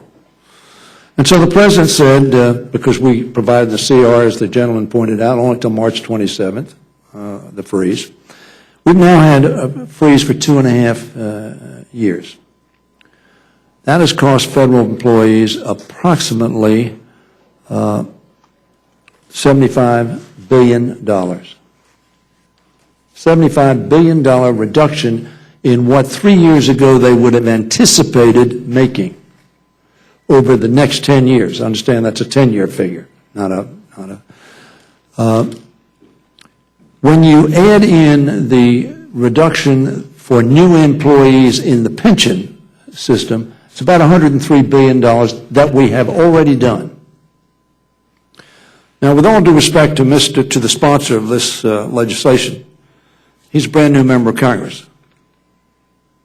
As I understand it, he's a Harvard, Yale graduate and was a U.S. attorney last year, assistant U.S. attorney. I suggest you look at the salary of the U.S. attorney. He's received a pretty substantial raise this year. I appreciate that. This job is worth what we're paid. And I frankly have worked with your majority leaders or minority leaders over the years to try to make sure that members of Congress stay comparable. We'll work hard, every one of us. I may disagree with you or agree with you, but you work hard. This job is worth what we're paid. And I tell my constituents that. I frankly tell anybody in the United States who wants to ask me, if they don't think I'm worth it, they ought to get rid of me. I don't back up a single inch on what I'm paid. If I work in the private sector, I'd make 4 times as much as I'm making now. And you all know that. It's an important job we do. Now, there is a hostility towards government, but we ought not to have that hostility for government directed at those people we employ to do the services that we ask them to perform, whether they do it in the defense side or the non-defense side, whether they are food inspectors that try to make our food safe, whether they're researchers at the National Institute of Health, whether they're law enforcement officials in the FBI, whether they're on the front lines of our security and CIA, wherever those civilians may be. And some of them are at the point of the spear in harm's way. And they're getting killed. And we ask them to perform services for our country. And we've frozen them for 2.5 years. We are now saying that perhaps for the next half a year, they'll get a half a point. Yes, I understand they have step increases. Of course, members of Congress don't have step increases and shouldn't have. We all get paid equally. We all work hard. My observation has been some work harder than others, but our pay is all the same, as it should be. We can't make that distinction. So the first point I would make to you, and I would hope that you would understand how we got to these figures. It is because the private sector got these raises. Not every one of them. But when you analyze Department of Labor statistics on pay, practically 1.7% increase in the private sector. Actually, it's a little more than that. Now, all of you voted to give the military a 1.7% increase. I don't begrudge that. But I would suggest to you that some of our civilian folks who are not at the point of the spear because we pay the people in harm's way extra, as we should, hazardous duty pay. But some of our private sector people perform extraordinarily important functions in the Defense Department, in CIA, in DIA, in so many other agencies which make our defense establishment, the formal defense establishment, more able to conduct its functions which are critical. If we continue to demagogue federal employees, if we continue to use federal employees as a piñata, you're going to find that people aren't going to want to work for this government. They're going to say the government's not a good employer. The bosses, the board of directors doesn't like us. The board of directors continues to kick us around. The board of directors continues to use terms like bureaucrat as an epithet, not as a descriptor. And America will lose. Not the federal employees. I represent 62,000 federal employees, so you're not surprised that I'm here advocating for their interests. You didn't hear me mention boo when they were frozen for 2 years. As a matter of fact, at the White House with John Boehner sitting to my side in 2009, I recommended that we freeze federal employees, and I met with all the unions. I said, look, America's having a tough time. We got to notch our belt in. We're taking a freeze. You didn't hear them say boo. They didn't write you a letter. They didn't demonstrate. They weren't on the street corners. Why? One of their representatives, me, who I think they probably believe is one of their strongest supporters over the last 30 years, said, everybody else is taking a hit. We need to take that hit too. But as I said, the law shows and BLS says we're getting better. We're coming back. And people are getting raises, 1.7%. All this is a half a point for half a year, which means essentially 2.5%. Annualized. So while this bill may sound good, and while it's easy to freeze ours, and I think we ought to freeze ours, normally I'm not for that. I've been adamantly opposed, and you notice in even our motions to recommit, when we go after members, I'm usually not there for our MTRs, because I don't believe we ought to demagogue ourselves. I don't think we need sackcloth. I don't think we need to ride down the street beating ourselves on the back. I think we ought to stand up with pride and say, yeah, we've got gridlock because we have strong feelings on either side, but not because people aren't working hard. They are working hard. I think you represent the interests that sent you here as well, if not better than I represent the interests that sent me here. That's number one. Number two is we want to have an alternative to this sequester. This sequester is going to be very dangerous and harmful. I know there are a number of you who have spoken out on the Republican side that sequester is okay. Thank God that if we can't get it done any other way, let's just meat axe it. Mr. Cantor doesn't believe that's the case, said so on Meet the Press on Sunday. Mr. Boehner has said it's not the case. He doesn't like this. It's going to be harmful. It's going to be harmful to our national security. It's going to be harmful to our domestic security. I would urge you, I don't know whether Mr. Van Hollen is here yet, but I've got, by the way, a written statement I'll submit. The fact of the matter is Mr. Van Hollen has an alternative. It's a relatively small alternative because we're talking about just the short term for the sequester. I think we ought to do a big balance deal for 10 years. I think that would be the best stimulus this Congress could pass. I think it would get confidence to business, confidence to consumers, confidence to America, and indeed confidence to the international community. So what I would urge, twofold. First of all, reject the rejection of the half a point increase for federal employees to give them some indication that we value their service, that we respect their contribution. This is 2.5 years freeze. It's not like they've gotten away for free. It's $103 billion, $10 billion a year. They've taken a cut already in pay and benefits. That's not insignificant, I would suggest to you. And you ought to go back to tell your constituents, yes, we've constrained, yes, we've notched the belt in, we've taken $10.3 billion over the last 2.5 years. So, Mr. Chairman, I appreciate this opportunity to some degree, I suppose, ramble, but to try to give you a little background on how we got here under the Federal Employee Pay Comparability Act of 1990, how we try to assess in a fair way, how we try to assess in a comparable way to our other constituents who aren't federal employees so they don't think we're at the trough and they're getting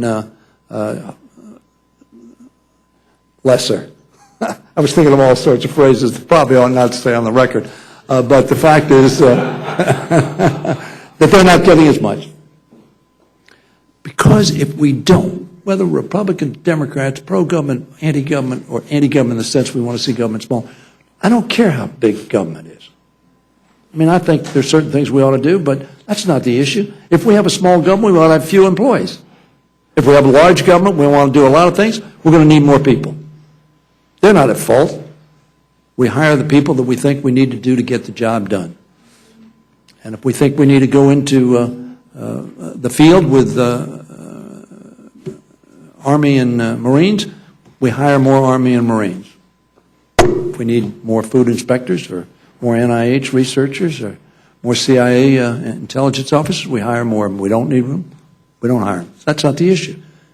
but we need to show them respect, and we need to pay them comparably, not more than the private sector, but comparably, so we can compete. Mr. Chairman, I would hope that we would allow the Van Hollen Amendment, which substitutes focusing on what we have not addressed this year, and that is not doing this sequester. It is dangerous for our security. General Dempsey said that yesterday.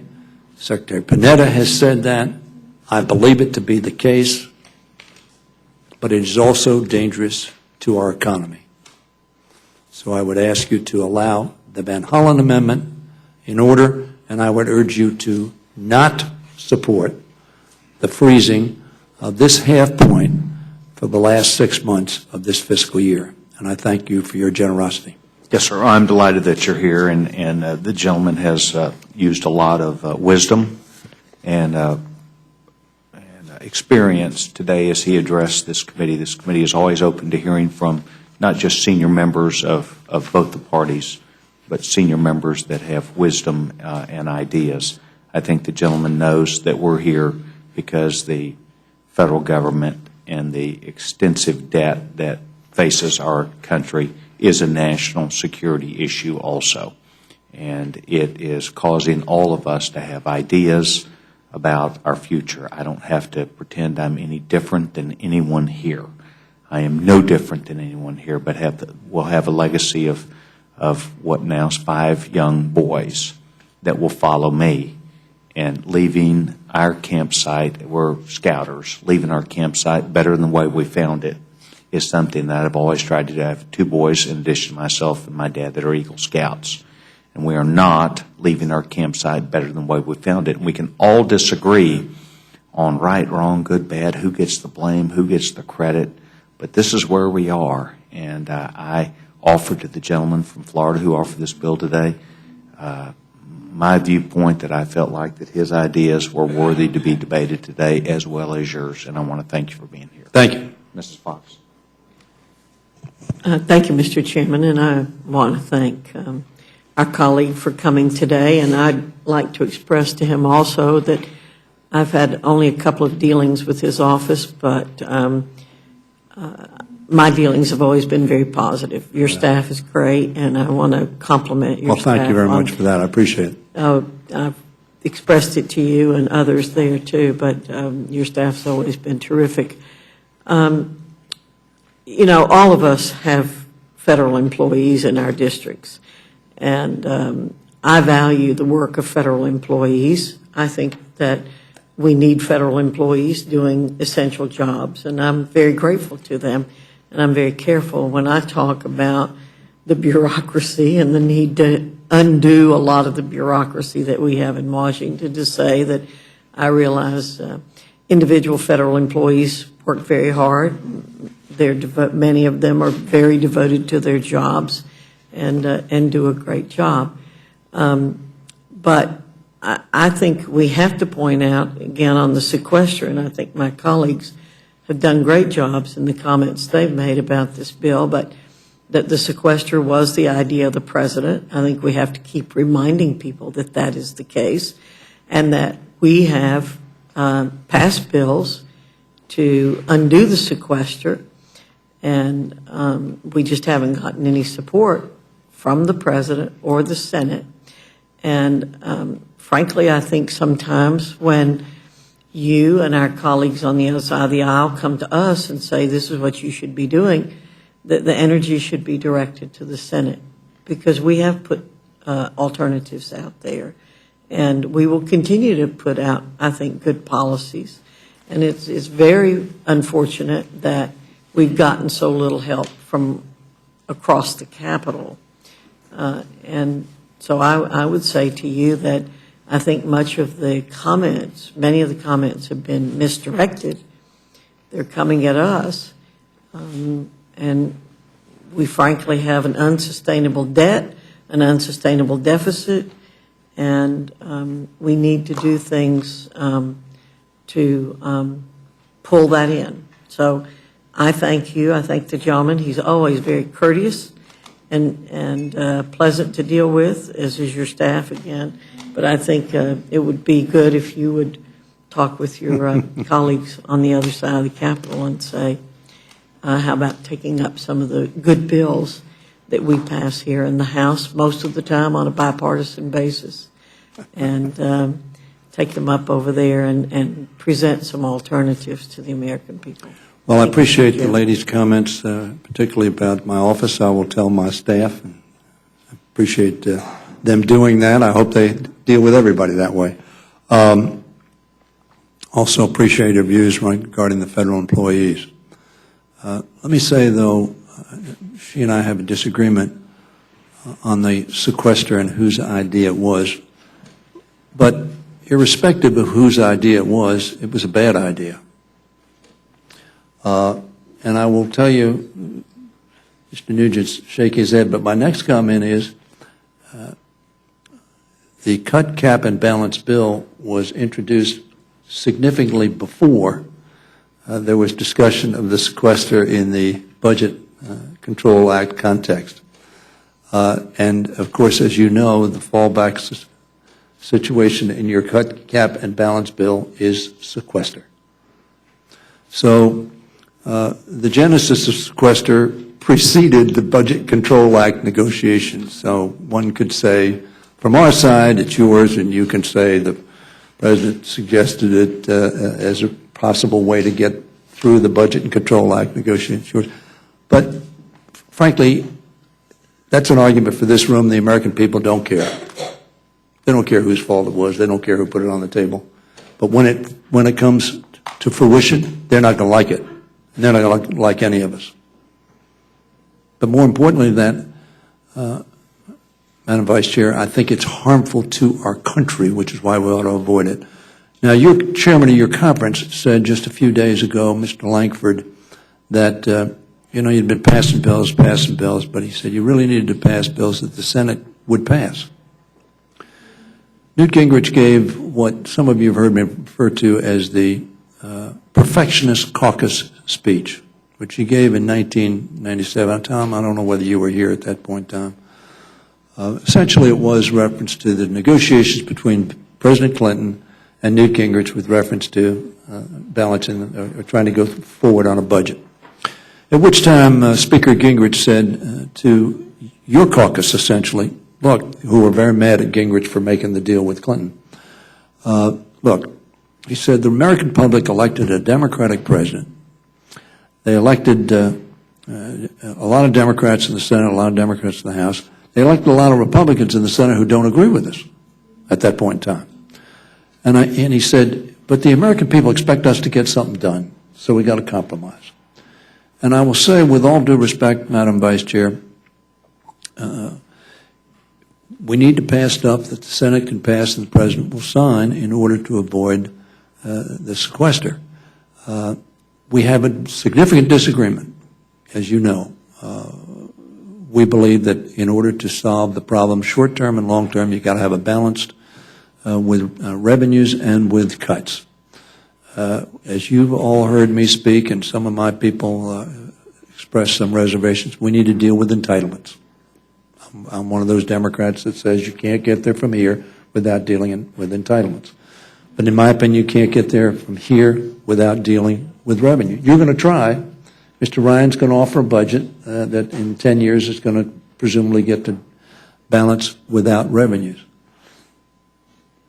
It's going to be a very, very tough pill, in my view, for you to swallow. Maybe you'll swallow it, and I haven't seen it yet, so I don't want to prejudge it, but every expert tells me that's going to be one tough nut to crack. So, Madam Vice Chair, I have lamented the fact that during the 32 years that I've been here, I have seen the ability of our parties to work together denigrate very substantially. And that's unfortunate for the American people, for this institution, and for the result. And it's gotten worse, not better, over the last 3-4 years. And it's not good for our country. This is the greatest country on the face of the earth, and the only thing that's going to hold us back is division within, not threats without. Division within will be more harmful to us. I'm hopeful we can overcome that. We're all going to have to give up something a little bit to come to the middle, to compromise. I know we want to get to our next question, but I would just offer the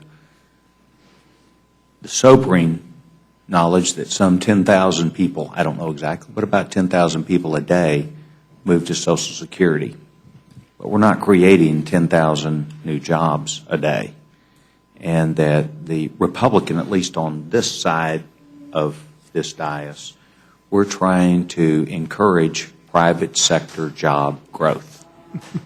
And that to us is literally the number one issue, which would take some steam out of the equation if we have private sector job growth.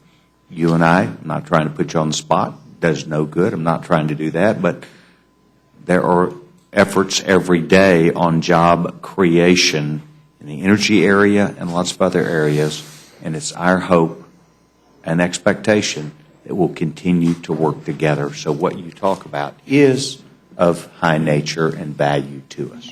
Ms. Slaughter?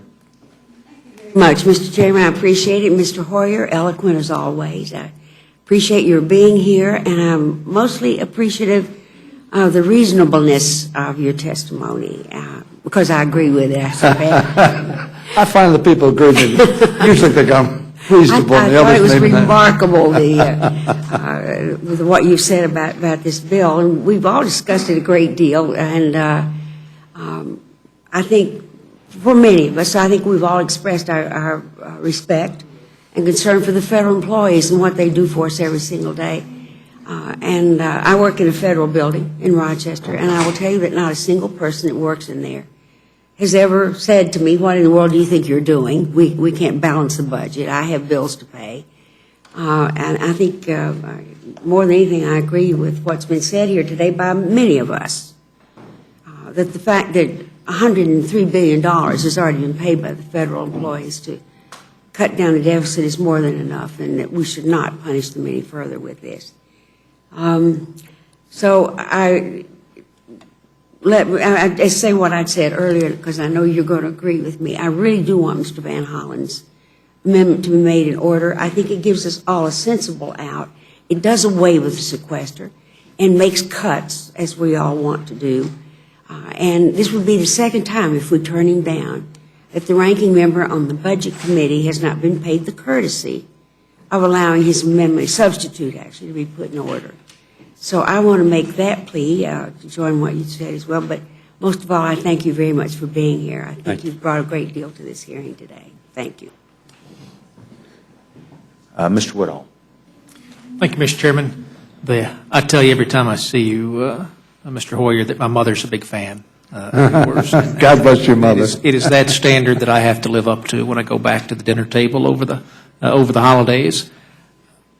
I was just a freshman in the last cycle, and I envy folks who are sitting in chairs bigger than mine, who have the ability to change policy in ways that, quite candidly, as a freshman, I don't. I've got the same voting card that you do, but I don't have the same pull in this town that you do.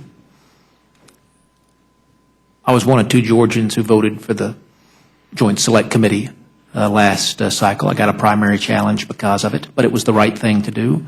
I know, having watched politics in this town, that it's sometimes hard to make the tough decisions all together, and so sometimes you need the comfort of a smaller group of leaders behind a closed door to talk about ideas that they might not be comfortable talking about. I don't want to hurt you, but I've noticed certainly a couple of very courageous votes in the recent weeks.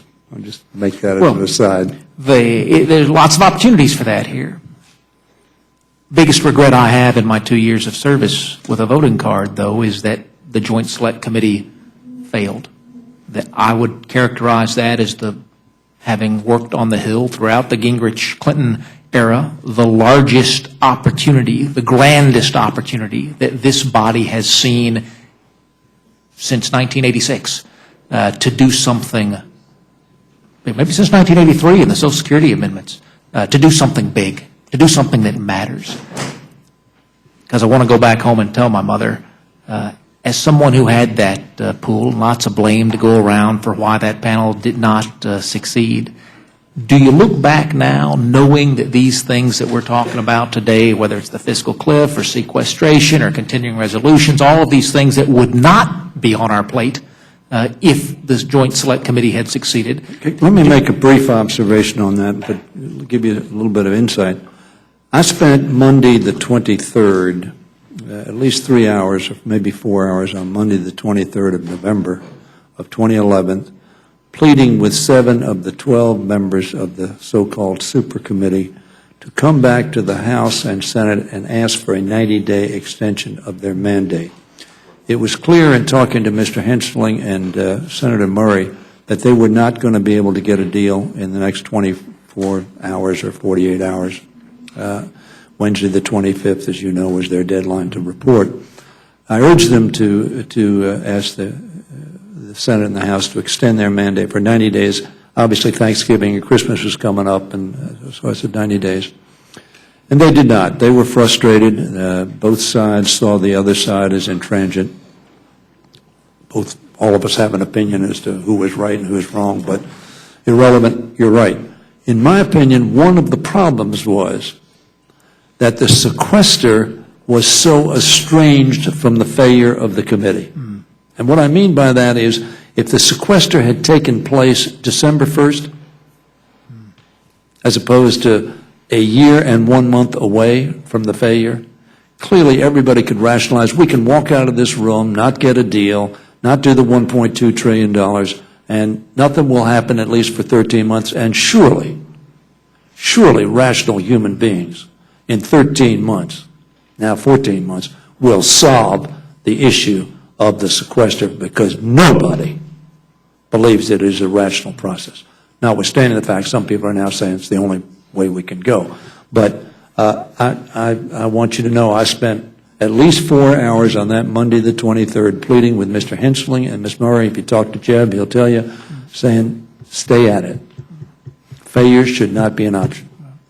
I hope that as we all confront opportunities, not crises, but opportunities, that we can all say that we did everything that we could do when we had the opportunity to make not just this House, but this nation successful. And I appreciate your efforts. I yield back, Mr. Chairman. Thank you very much. Gentleman's right down. I thank the gentleman, our leader, for his great insights, and I agree with everything he said, which will probably win no votes on the other side. But I just want to say one thing. I mean, one of my frustrations about today, and I voiced earlier, is that what we're doing here today really is not what matters. I mean, we ought to be avoiding the sequester, or figuring out a way which is coming up. We're off next week.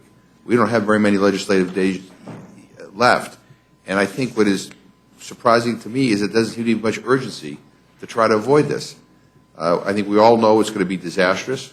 It's going to cut the workers at NIH who are doing research to find cures to Alzheimer's and diabetes and Parkinson's. And if they succeed, then we not only improve the quality of people's lives, we save a whole boatload of money, which is very, very important.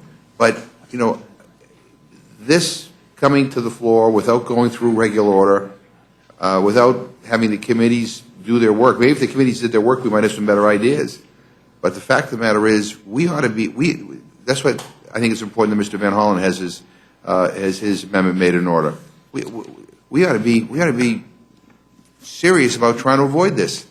And this bill coming before us today tells me that there isn't the urgency, and I regret that very, very much. I don't know whether we come up with a deal that we all can support or not, but we ought to be working overtime to try to avoid this mess. So I thank the gentleman, and hopefully, hopefully when we come back from this next recess and only have a handful of legislative days left, that there might be that urgency, because I think sequestration would be disastrous for our country. Thank you very much. I'd like to ask, recognizing the gentleman has an important schedule that he needs to stay up with, if anyone on our side has a question for the gentleman before he leaves. Seeing none, Mr. Polis, would you choose to have a question? I want to thank the gentleman, and I hope that our institution, Democrats, Republicans, everyone here, rises to the challenge that we all know we face, that the gentleman has clearly identified for us in no uncertain terms, and that we move on from these various things that we all know are games on one side or the other, and both sides have been guilty. And I have confidence that this institution will rise to the challenge that the gentleman has placed before us today. And I yield, and I thank the gentleman from Maryland. Thank you very much. Mr. Chairman, again, thank you very much for your courtesy. Thank you. I thank the committee for their courtesy. And I see Mr. Van Hollen is here, and I would just simply close that I think he has an alternative. Some people may agree, some people may not agree, but it's an alternative worth having on the floor of the House for consideration. And I thank the gentleman for his time. But just so you know this, Chris Van Hollen does very well before this committee, and I'm sure that we'll listen to him. But really, on behalf of the committee, we want to thank you for taking your time to be with us today and sharing your ideas. Gentlemen. Thank you, sir. Thank you very much. We now would like to, yes, that'd be fine if you'd leave that right there. Thank you, Leader. This panel is now dismissed, and we'd like to welcome, if we can, the next panel that would come up. Mr. Van Hollen would like to welcome you to this panel, and Dr. Berry, if you'd like to join us. I want to welcome both of you to the Rules Committee for an important day, and Chris, I gave you a note earlier. I want to take time later and try and talk with you. I looked for you on the floor a minute ago and missed you, but both of you are welcome. We're delighted that you're here. Without objection, we would accept anything that you have in writing, and know that you want to summarize your thoughts before the committee today. Gentlemen, Mr. Van Hollen is recognized. Thank you, Mr. Chairman. Would the members mind if I defer to Dr. Vera on his amendment, because I just want to reference his and then go on. If you'd like to yield to the gentleman, I would like to welcome you to the committee. New member, I saw you on the floor last night, and we're delighted that you're here.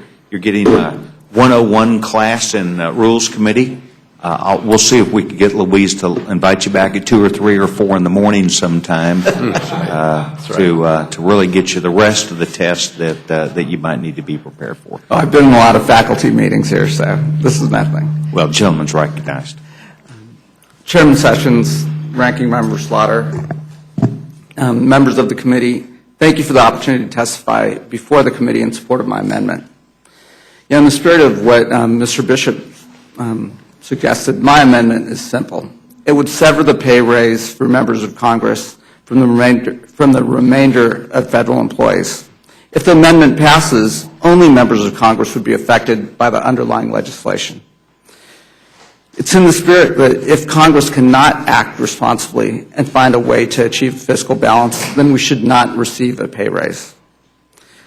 I share the concern of many of my colleagues in balancing the federal budget and achieving fiscal balance. We need to make strategic budget decisions, eliminate or reduce programs that are no longer effective, and begin to bring the federal budget under control.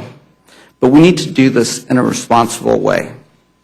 We should not balance the federal budget on the backs of our federal employees. My amendment permits us to take that vote. Sacramento County has 26,000 federal employees.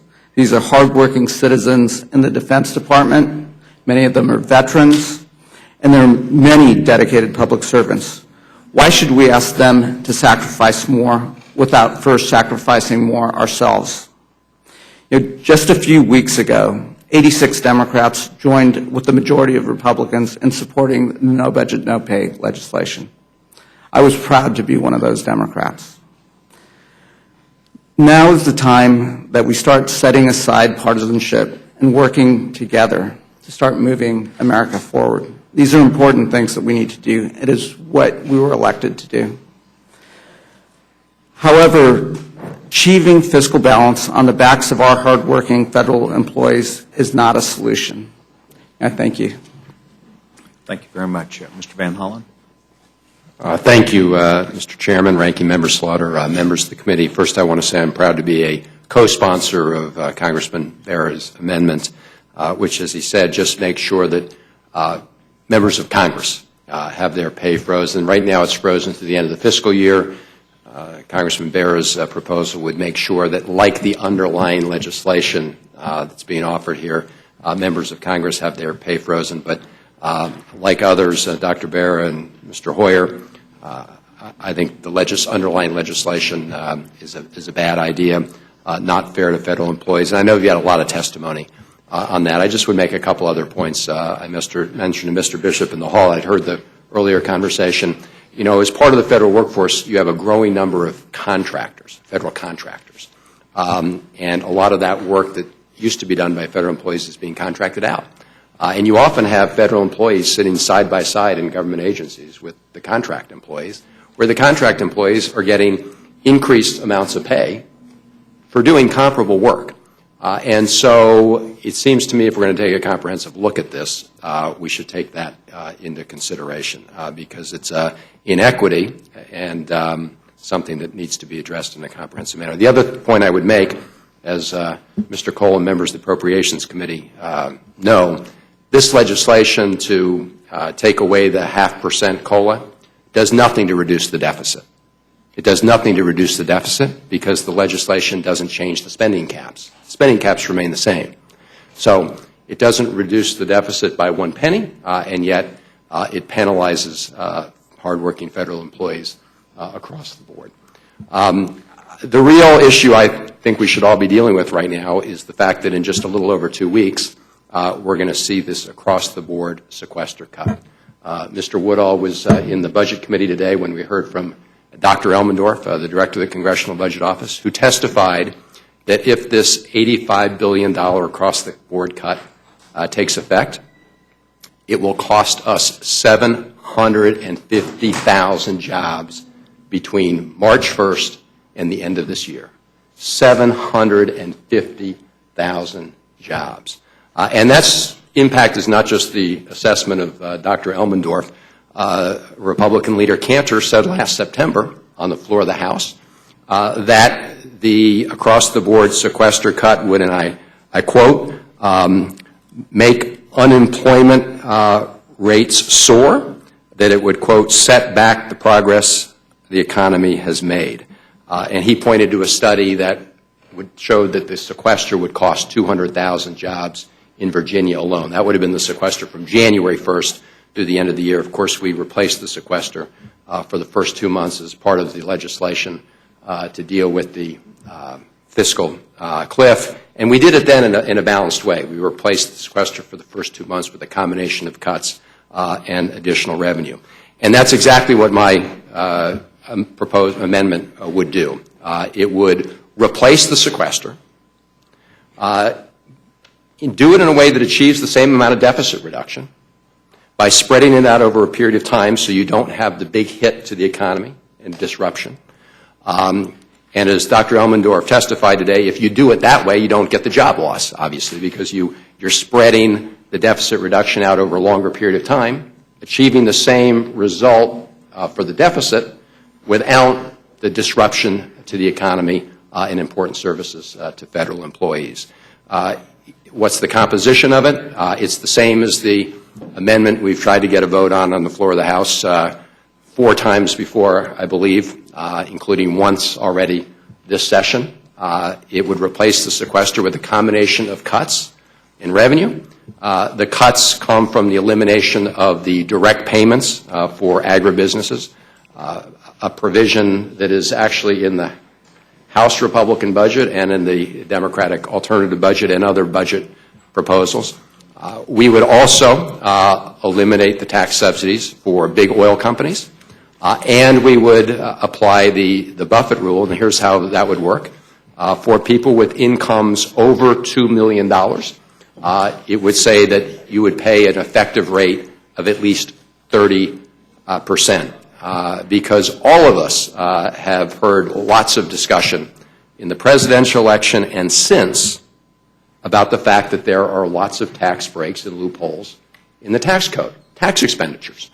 And those tax expenditures do disproportionately benefit very wealthy people. And so the idea is to eliminate what really amounts to spending through the tax code and use some of that savings for the purpose of reducing the deficit in combination with the cuts by getting rid of some of the ag payments. And if you do that, we can prevent the across-the-board meat axe cuts from taking place, help protect important investments in places like NIH that do medical research, make sure that the nurses who are caring for our veterans in military hospitals and other places don't see this, don't get furloughed, and with all the disruption that causes throughout the country and the workforce. So I would hope that we would have an opportunity in the House at least to vote up or down on this proposal. As Mr. Hoyer indicated, it may not be a proposal that has the support of every person. Obviously it doesn't. But it would be good at this point in time with the clock ticking that we consider that kind of proposal, I would think, to avoid the 750,000 jobs that would be lost this year if we don't take action. Thank you, Mr. Chairman. Thank you very much. The gentlewoman, the Yellow Rose of Texas, Ms. Jackson Lake. Welcome. I thank the chairman for his courtesies. I thank my colleagues, and I certainly associate myself with remarks of the previous witnesses, Ms. Holmes-Norton, Mr. Hoyer, Mr. Barra, and Mr. Van Hollen. Associate myself with their amendments.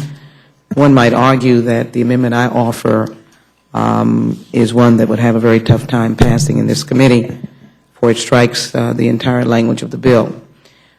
And I appreciate that dilemma for the members, but I will make these points. It is a signal that we should start again, and I do think it deserves a debate and, again, an up and down vote. I just want to share some numbers with you and to my colleagues.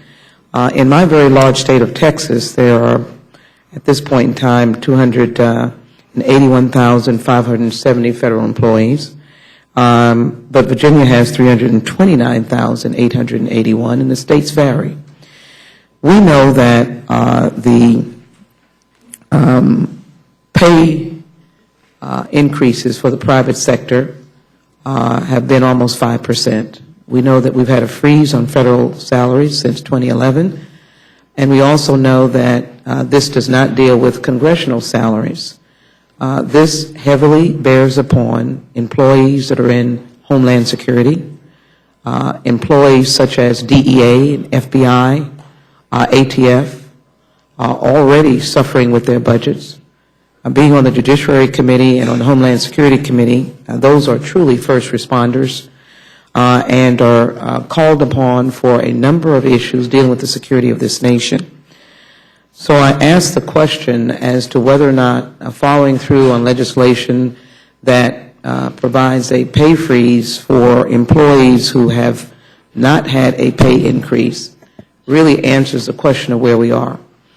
And I join, as I've listened more and more over the last couple of weeks, and I think, Mr. Chairman, and all of you know that the antenna of the American public has now risen, and they've added something else in their vocabulary as they did the fiscal cliff, and that is the sequester.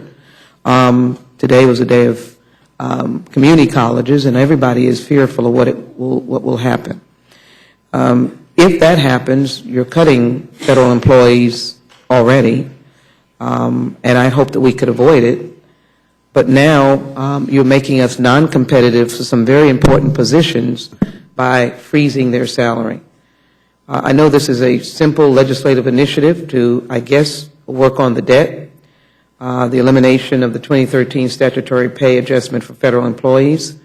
I didn't see any other provisions that deserved being redeemed, and so my amendment is simple, that it strikes the language of this legislation and allows us to go back to the drawing board and simply ask the question, is this the preferable way of providing relief by cutting those individuals that are in important responsibilities throughout our government? I do think committees have a responsibility for oversight, and there needs to be a question of whether or not we are overstaffed, whether or not there is an appropriate process for attrition. But this freezing of salaries for individuals that have responsibilities, it could be in the private sector, that are serving their nation, which is what we ask our federal employees to do, I would ask whether that is the right decision to make inasmuch as they've had an appropriate freeze for a period of time. So I ask my colleagues to consider the purpose and intent of the amendment as not in any way to disrespect the author of the legislation or the Rules Committee. But my bottom line is, let's start again, and whether or not we can document whether a freeze truly provides the kind of revenue that we think can contribute to bringing down the debt and closing the deficit that is so much a part of our responsibility. And I thank the gentleman for his courtesies. Thank you very much to all three of you, not only for being here. I don't need to really go back through too much history, but we, a few years ago, passed pieces of legislation, including the stimulus package, $787 billion, which I, as sitting back on the right here, was told I was just an obstructionist, but I said it's going to lead to a lot of very difficult times ahead, because, in fact, it did not produce with an investment what we really wanted, because what happened was it had to be spent rather immediately, and so we built on and off ramps rather than make an investment in infrastructure of highways. We talked about the Affordable Care Act and what its impact would be on the private sector and what it would do. The last 4 years, gas has doubled. The price of a box of cereal has doubled.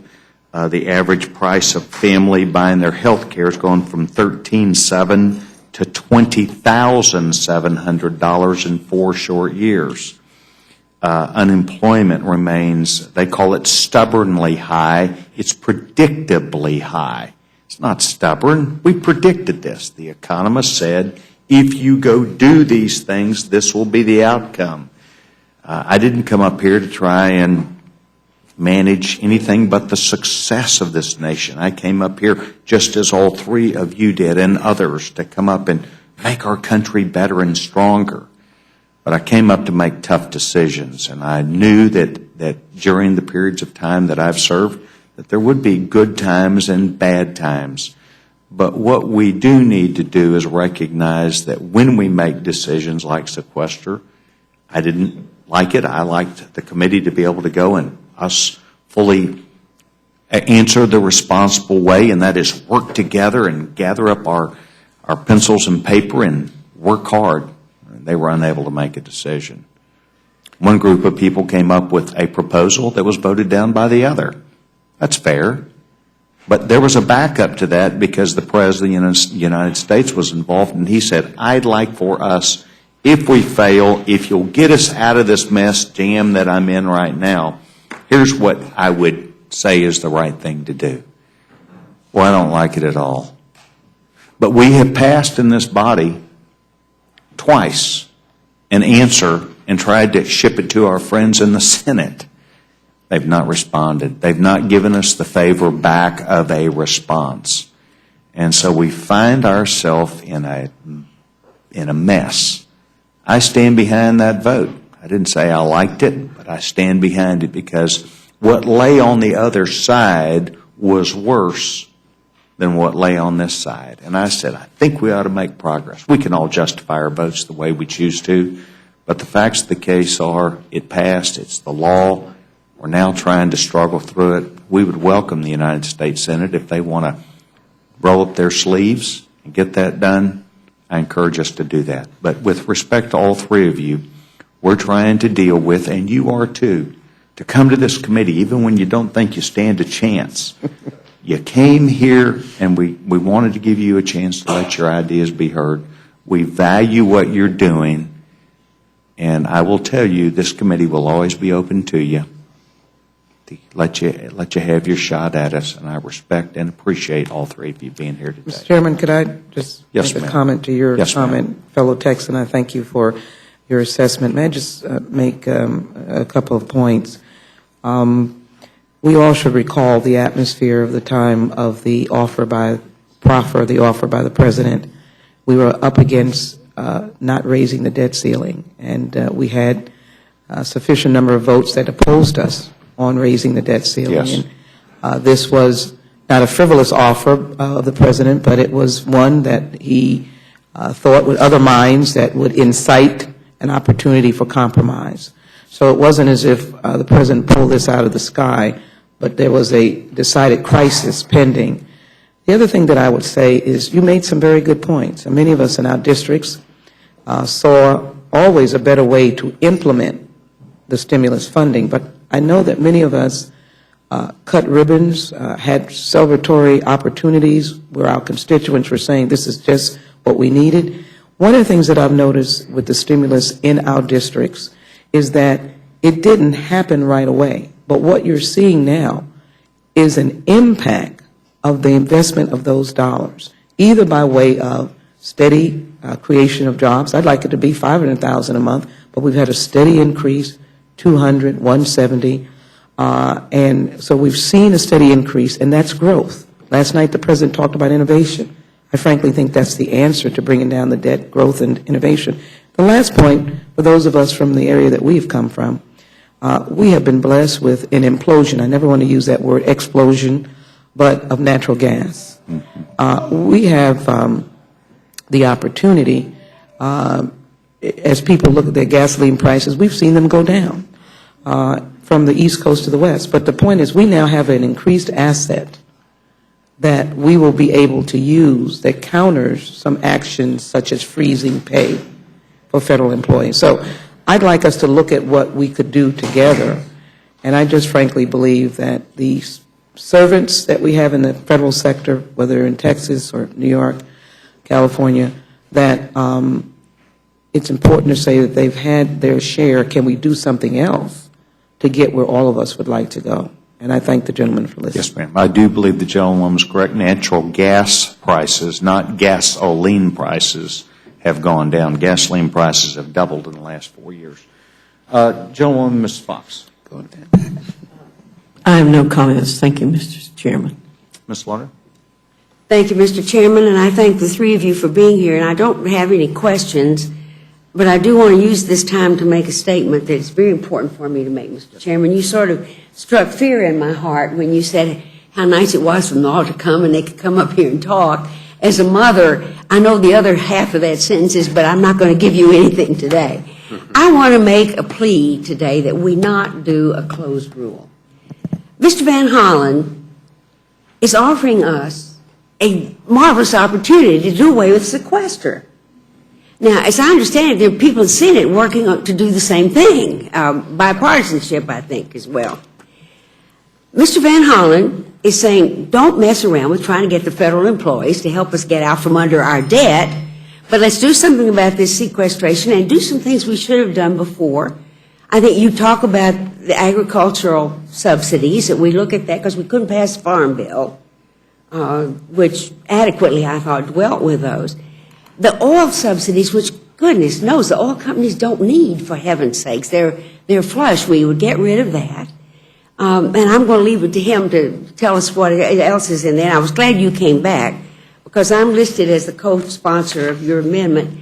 And while I listened very closely as we debated this thoroughly last week, I need your strength on all of this to make other things clear to my colleagues here.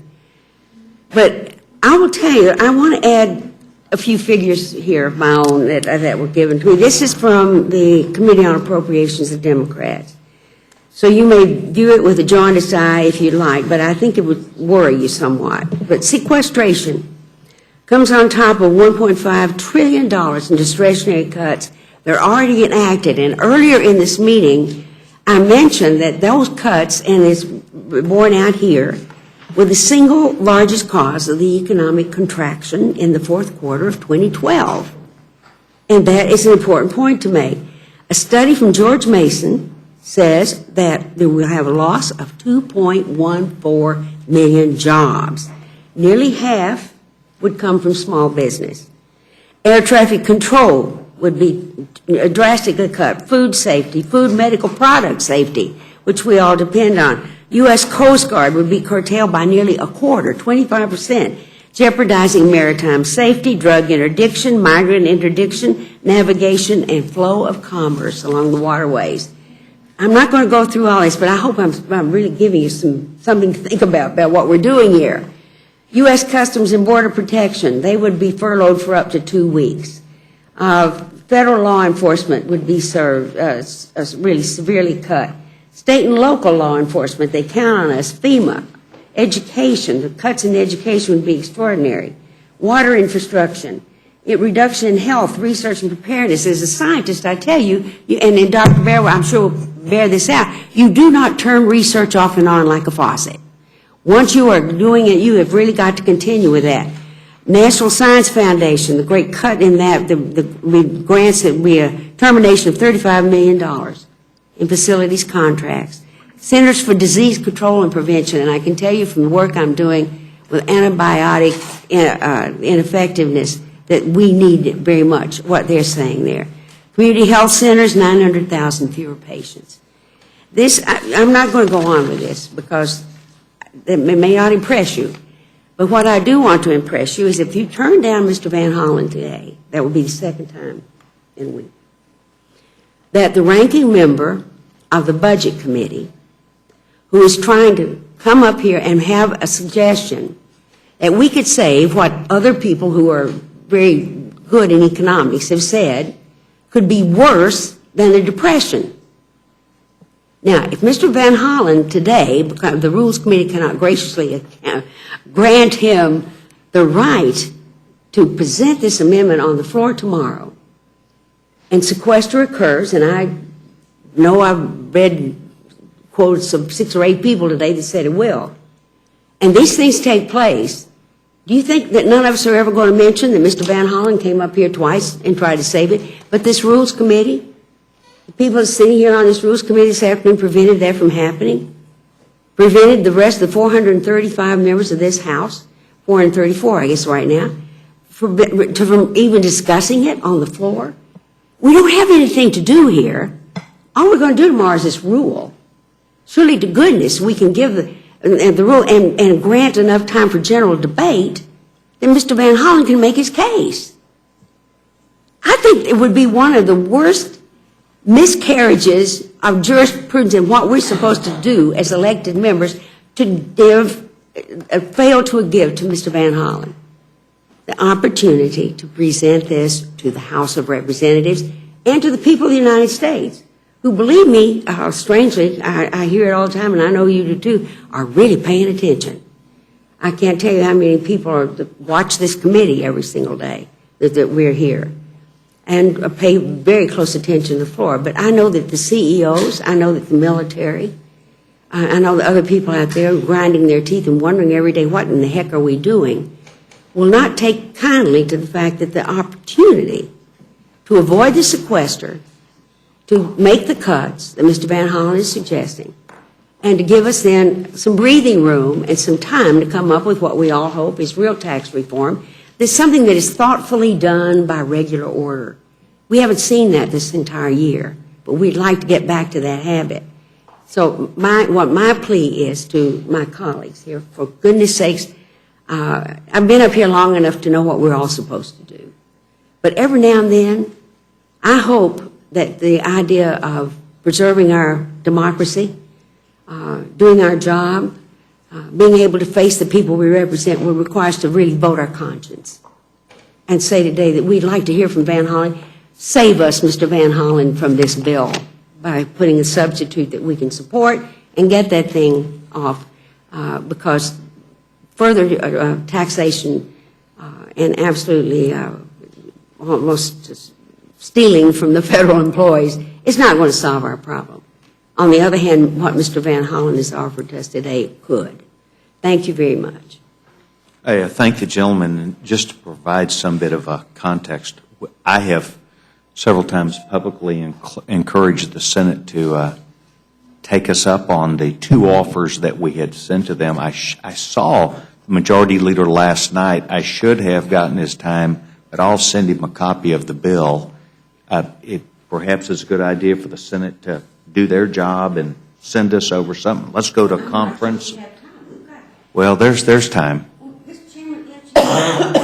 I'll be pleased to. But we have done, yes, ma'am, and I will do that. As a matter of fact, as soon as we get out of here, I'll be in my office. Well, I want to do it right now because I'm scared to death. I think you've already signaled to me that you're going to go to closed pull out of it. No, I did not. What I suggested to you is if we want to be taken seriously, the United States Senate needs to act on this matter, and we need to go to The Congress. United States House has to vote on this. Well, matter, too. we've already Here is our sent them two opportunity bills. to do it. We've sent them two Let me bills. tell you, ever since that whole sequester thing came up, I first heard of sequester when Richard Nixon was president. I think that was, and it's been held over our head ever since. Never happened.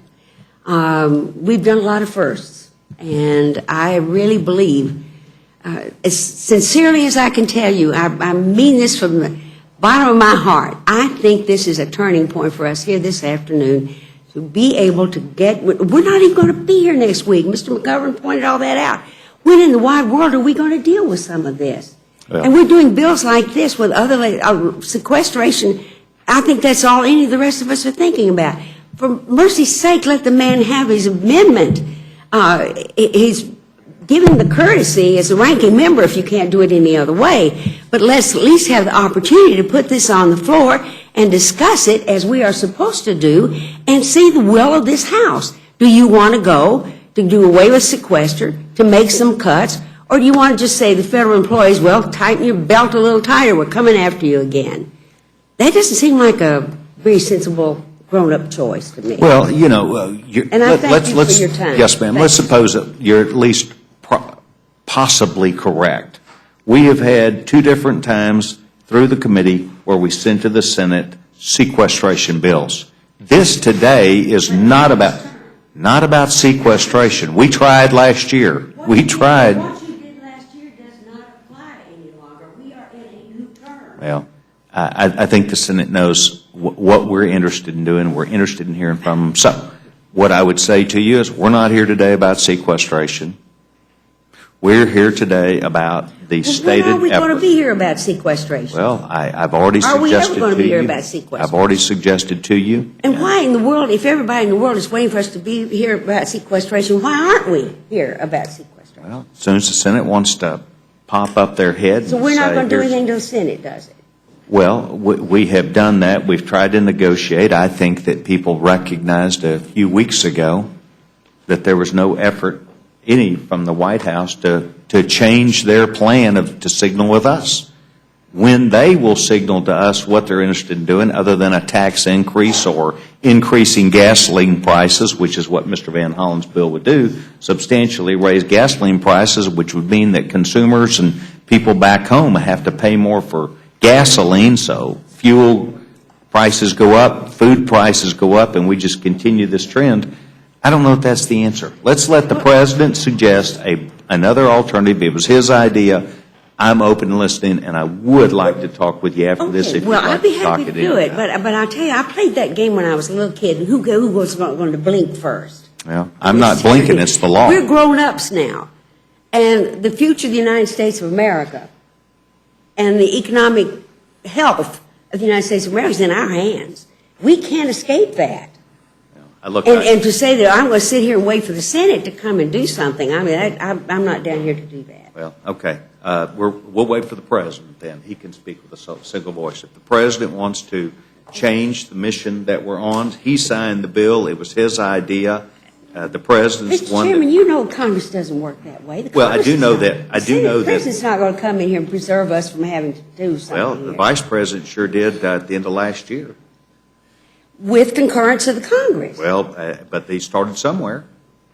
Well, let's start somewhere. Let's start right here in this room Our great Vice this President afternoon. came down and negotiated on I this. can't think of a better place in the world for us to start than right Well, here. let me tell you what, Joe Biden is a great man, and I welcome him. If he wants to negotiate this, we're a great place to start. Mr. Cole. Thank you, Mr. Chairman. I know the hour's late, but I want to make a couple of points.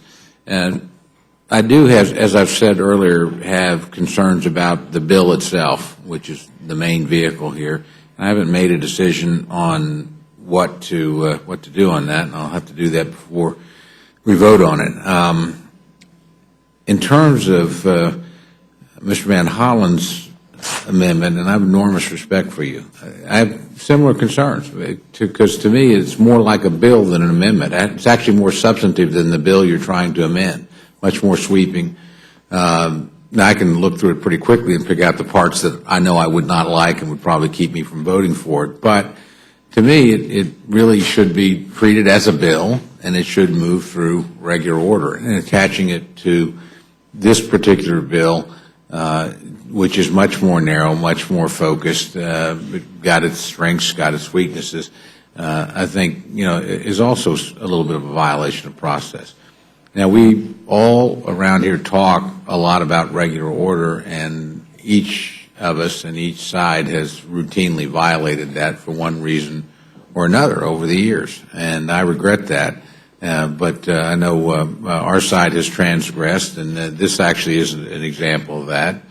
I always think back on a stimulus bill, as the chairman mentioned, of $787 billion that arrived to the floor without ever going through a committee at all.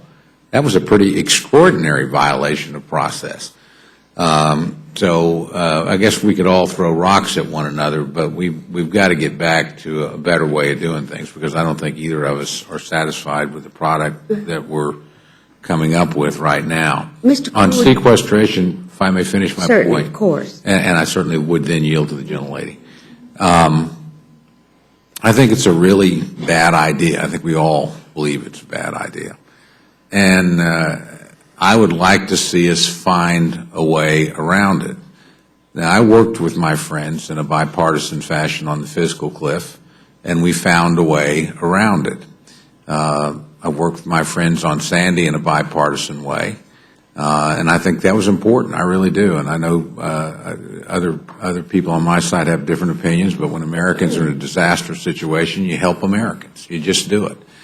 And I'm trying to work now on VAWA in a bipartisan way on the tribal provisions, where I'm trying to work to get something like the Senate language. So I'm willing to do that. Now, as the chairman pointed out, our side of the aisle did address this in May and December. The Senate wasn't interested, and the president wasn't interested. He's known since 2011 this was coming. Evidently, there's now an effort underway in the United States Senate at the last minute to actually craft something, sort of like the fiscal cliff. Again, we had acted well ahead of time. They had not. And at the last minute, something came through. So maybe we'll see something yet before we reach sequester. I do think the president has been remiss. He's not here in Washington, D.C. He's essentially at a campaign-style event today in Asheville, North Carolina. And he will be gone for the next 3 days. He didn't convene a meeting. And as far as I know, I listened very carefully. I have not seen a proposal from the president on how you deal with sequester. I've seen, this is a much more specific proposal that you've brought to us than the President of the United States has managed to put in front of the country, and he's had 2.5 years to think about it. That I got to tell you, disturbs me. He is the commander-in-chief. And talking in vague generalities about balanced approaches, what's a sauce for the goose, a sauce for the gander? We didn't have a balanced approach in the fiscal cliff. I point no fingers at that. That was written into law. But there weren't any there weren't any cuts in spending, there weren't any reforms, there was just pure revenue. It would seem to me if that was the case, then the balance is now. And this is written into law. And it will happen. It's not what I want to happen. What was going to happen with the fiscal cliff is not what I wanted to happen. We managed to work together to get something different. I think it was a better outcome than if we had just allowed the law as written to occur. And I would hope we could do that again. I think our side of the aisle is more than willing to sit down and talk about redistributing the cuts, but we're about as willing to talk about revenue now as some of my friends were willing to talk about cuts 45 days ago. And that's just political realities. So we're going to have this play unfold in front of us.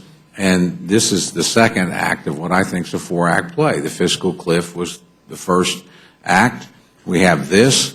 We'll have the CR within 27 days. And eventually somewhere, we'll have, of course, the budgets that you and I are working on in the Budget Committee, and our colleague, Mr. Woodall, and our friends on the Senate hopefully will actually participate this time. And then somewhere down the road, we'll have a debt ceiling vote and some sort of debate and discussion over that. So, I'm enormously concerned with how all this is unfolding. But the thing that concerns me most is I don't have a proposal from the President. I don't have a proposal from the Senate.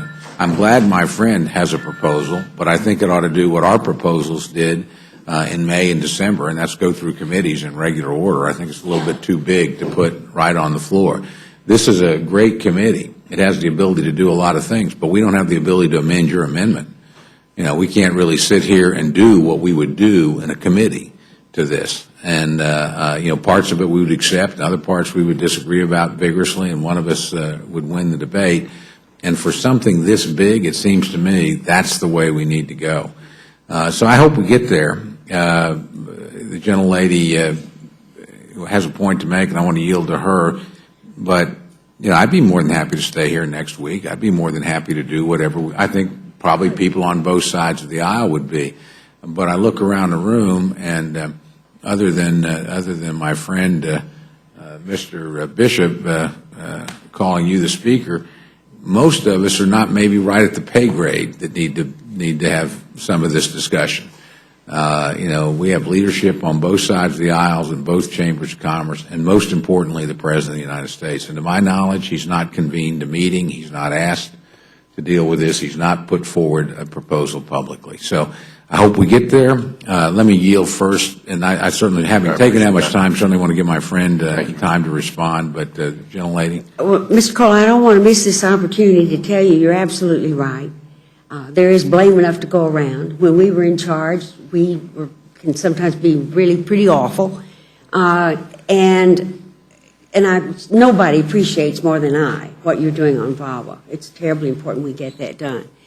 So, but at the moment, the problem is if Mr. Van Hollen had a bill, the chances of it going anywhere are so remote because in addition to everything else, he'd have to come up here if he was lucky enough to get it through the committee. And it just strikes me that this is a moment when we really could grab an opportunity to do something and make a statement and say, we really care about this and we're going to do our job this afternoon. And if people in our parties on either side get really angry with us about it, that's okay. If I may, we're down here not representing a party, but representing the America. If I may reclaim my time for just a moment. Indeed. Thank you. Thank you. That's all I have. No, you're. I admire you. I enjoyed serving with you before. I enjoy serving with you on this committee again. And I do as well. But I will offer to my friend, then I want to certainly give my friend time to comment. Same advice I gave to my friends on my side of the aisle. This, the fiscal cliff, the tax rates were in law. And anybody on our side that really believed at the end of the day that the President was going to surrender that advantage and not raise rates in one form or another, having campaigned on it, said it, I think made it pretty clear. I think, with all due respect to them, we're just living in a political fantasy land. So better to come to a deal first and have enough time to think it through and work through the points. And I actually would argue we stumbled to a better deal than our own side even realizes. I mean, I guarantee you, making 85% of the Bush tax cuts permanent for 98% of the American people is a deal I suspect some of my friends will rue some way down the road, and then throw in cap gains and dividends at 20 and an indexed estate tax and the elimination of the alternative minimum tax. I guarantee you George Bush would have signed that bill in a heartbeat and thought he'd won the negotiation. So, but now the advice, for what it's worth, and it's inappropriate for me to offer you, this is in law. And I think it's a mistake to think, now if somebody thinks there's a political advantage on the other side and that's what they want to do, that's fair enough. This is politics, it's adult sport. But there's not going to be revenue. So we could sit down and redistribute these cuts and talk about entitlements and talk about some things the President has alternately put on and taken off the table, everything from raising the age on Medicare to change CPI. I'd just like to see a real proposal, honestly, and I don't mean that critically to the President, but it's changed. I mean, his position in 2011 versus, it evolved. It seems to have evolved in the last month or two. But at the end of the day, this is going to happen, and it's going to be a tragedy if it happens, but it will occur. And we could make it much different, and we would then have two other opportunities in both the CR and the debt ceiling to reach for what I think we all want, a much bigger and much grander deal.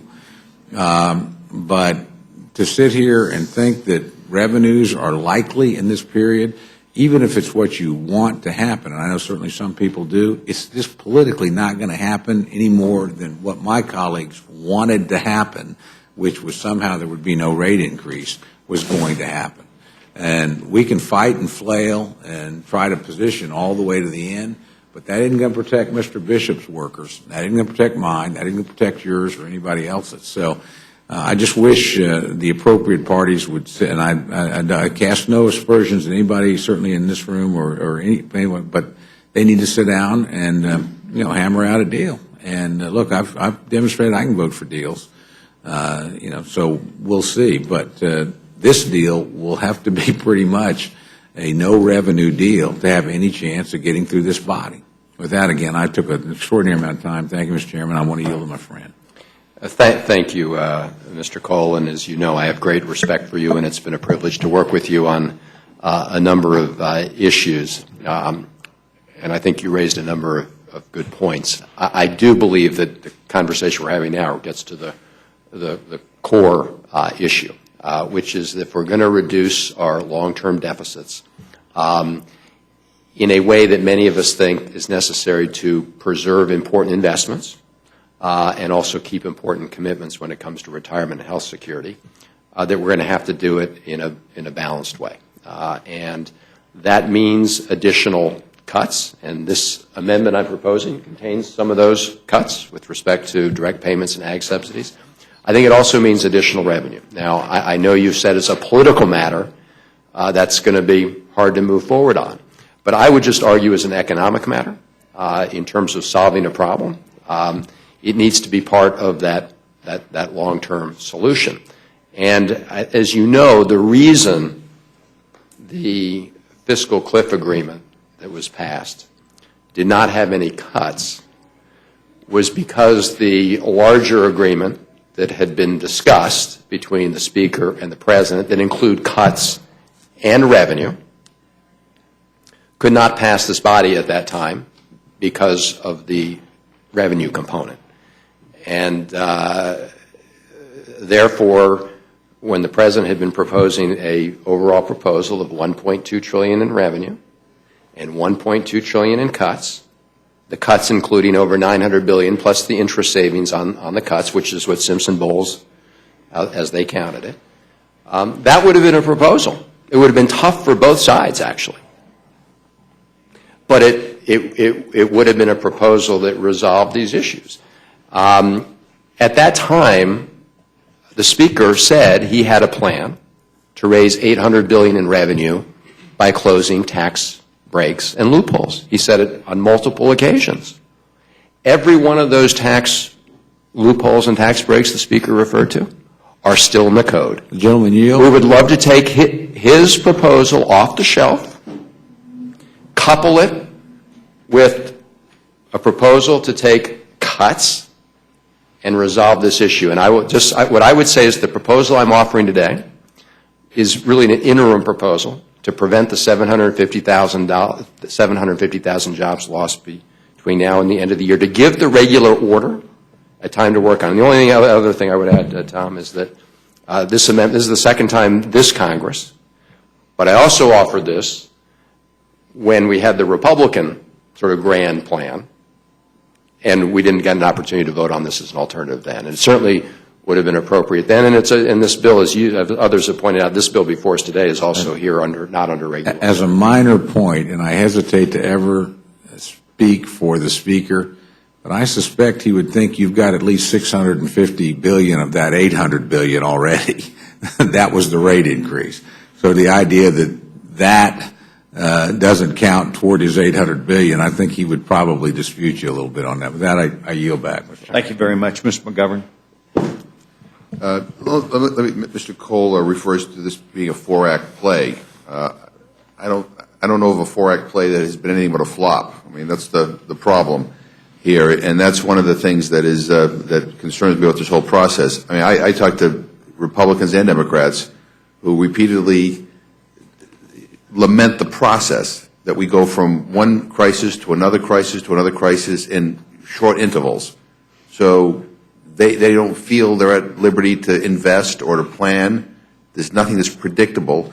And I think one of the things, no matter who created this crazy four-act play, we ought to figure out a way to make it a one-act play and move on and give people the confidence. The second point I'm just going to make is that, as I point out, this bill did not come before us under regular order. There were no amendments, no hearings, no amendment process. There ought to be an open rule. We've heard some good ideas from Mr. Bishop. We've heard some good ideas from the people who've come to testify before us here today. We have the ability in this committee, that's what makes this committee unique, to fix some of the mistakes that did or did not happen in other committees. In this case, there was no committee process. So we ought to open this up and see whether people can make improvements. And I bet you they can. The final point I'm going to make is that, this sequestration issue is real and it is serious. And Mr. Van Hollen has a proposal, and people may not want to vote for it, but like I've heard my colleagues say over and over about this underlying bill that we're talking about here today, yeah, it didn't go through regular process, but it deserves a vote. We ought to have the House be able to vote on it. I heard that over and over and over again. Well, what we're doing today amounts to peanuts.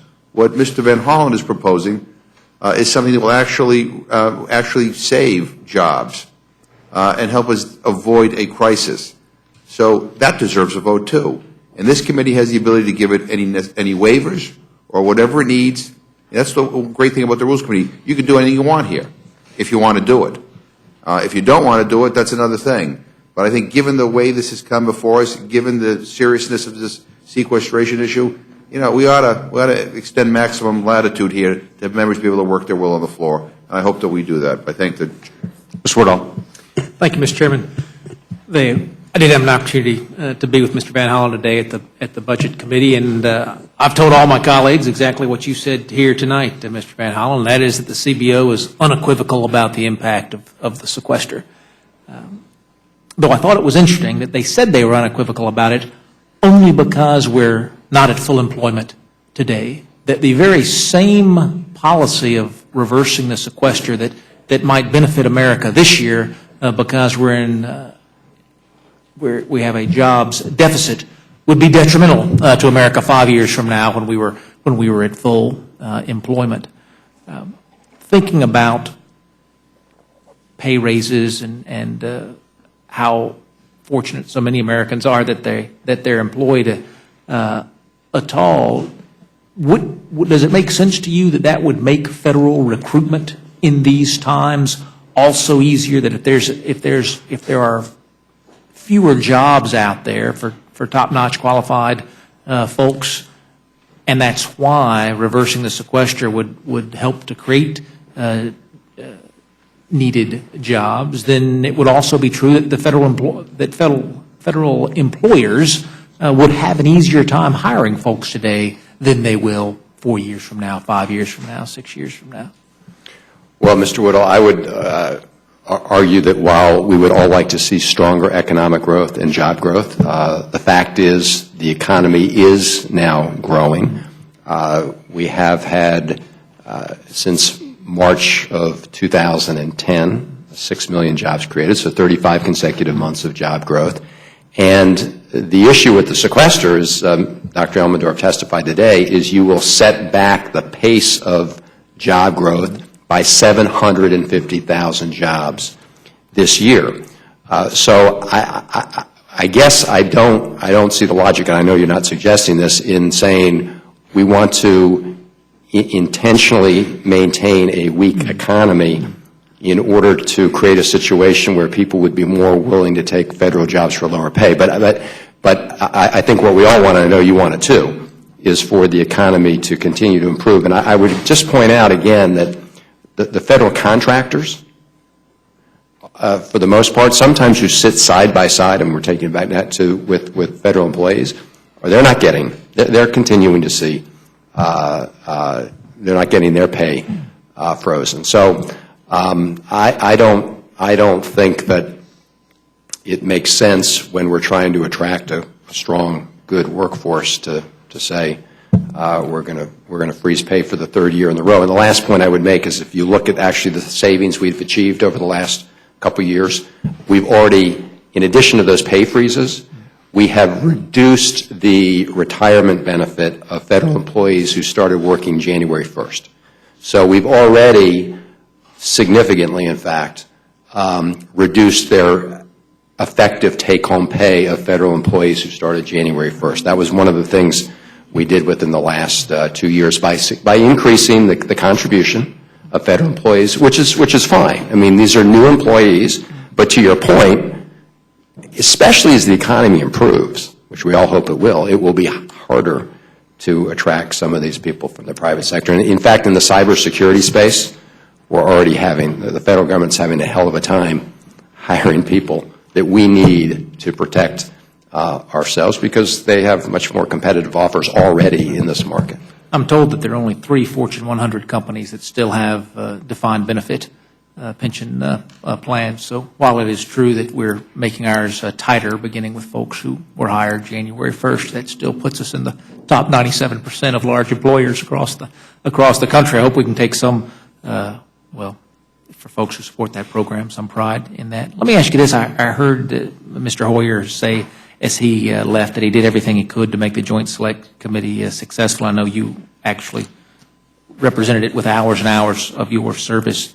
But he said something that was interesting to me. He said, you know, what happened was that the hammer of the sequester was just too far removed in time to be a proper motivator to the folks who were on the committee. If they knew when they walked out of that room that those cuts were going to go into a place, as you and the CBO director calculated 750,000 jobs were on the line, that they would have done a better job, that they would have found that agreement if only the hammer and the committee work had been more closely connected in time. Do you share that view, having gone through that process? Well, I wish I could say that was the case, but I would say our experience right now, with a little more than 2 weeks to go before the sequester, I mean, the full Congress is clearly, as of right now, not capable of doing together what the super committee could do, and the Speaker and the President have not been able to resolve it, even though we're now less than 2 weeks away. So it fundamentally gets back to the issues that came up in conversation with Mr. Cole, which you know we have in the Budget Committee. It has to do with this, the question of whether in reducing the deficit, in addition to making cuts, and we haven't talked here much about the $1.5 trillion in cuts that will be achieved because of the spending caps, which are very real when the folks on the Appropriations Committee are struggling with priorities, which we already did. So I guess in the super committee at that point, to go back to the point Mr. Cole made, there was zero support on the Republican side for any revenue.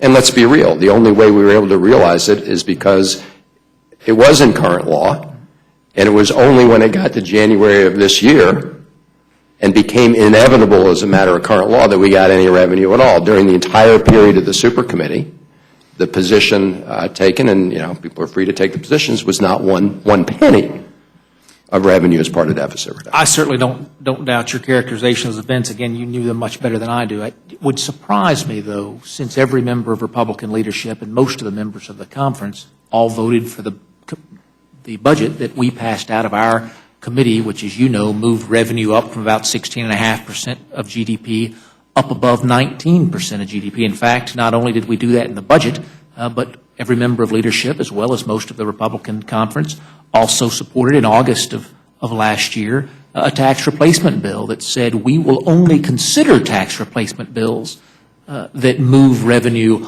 up from 16% of GDP to somewhere between 18 and 19% of GDP going forward. So what a shame that would be if revenue was not on the table in that room when it had already passed the floor of this House once before there and twice after.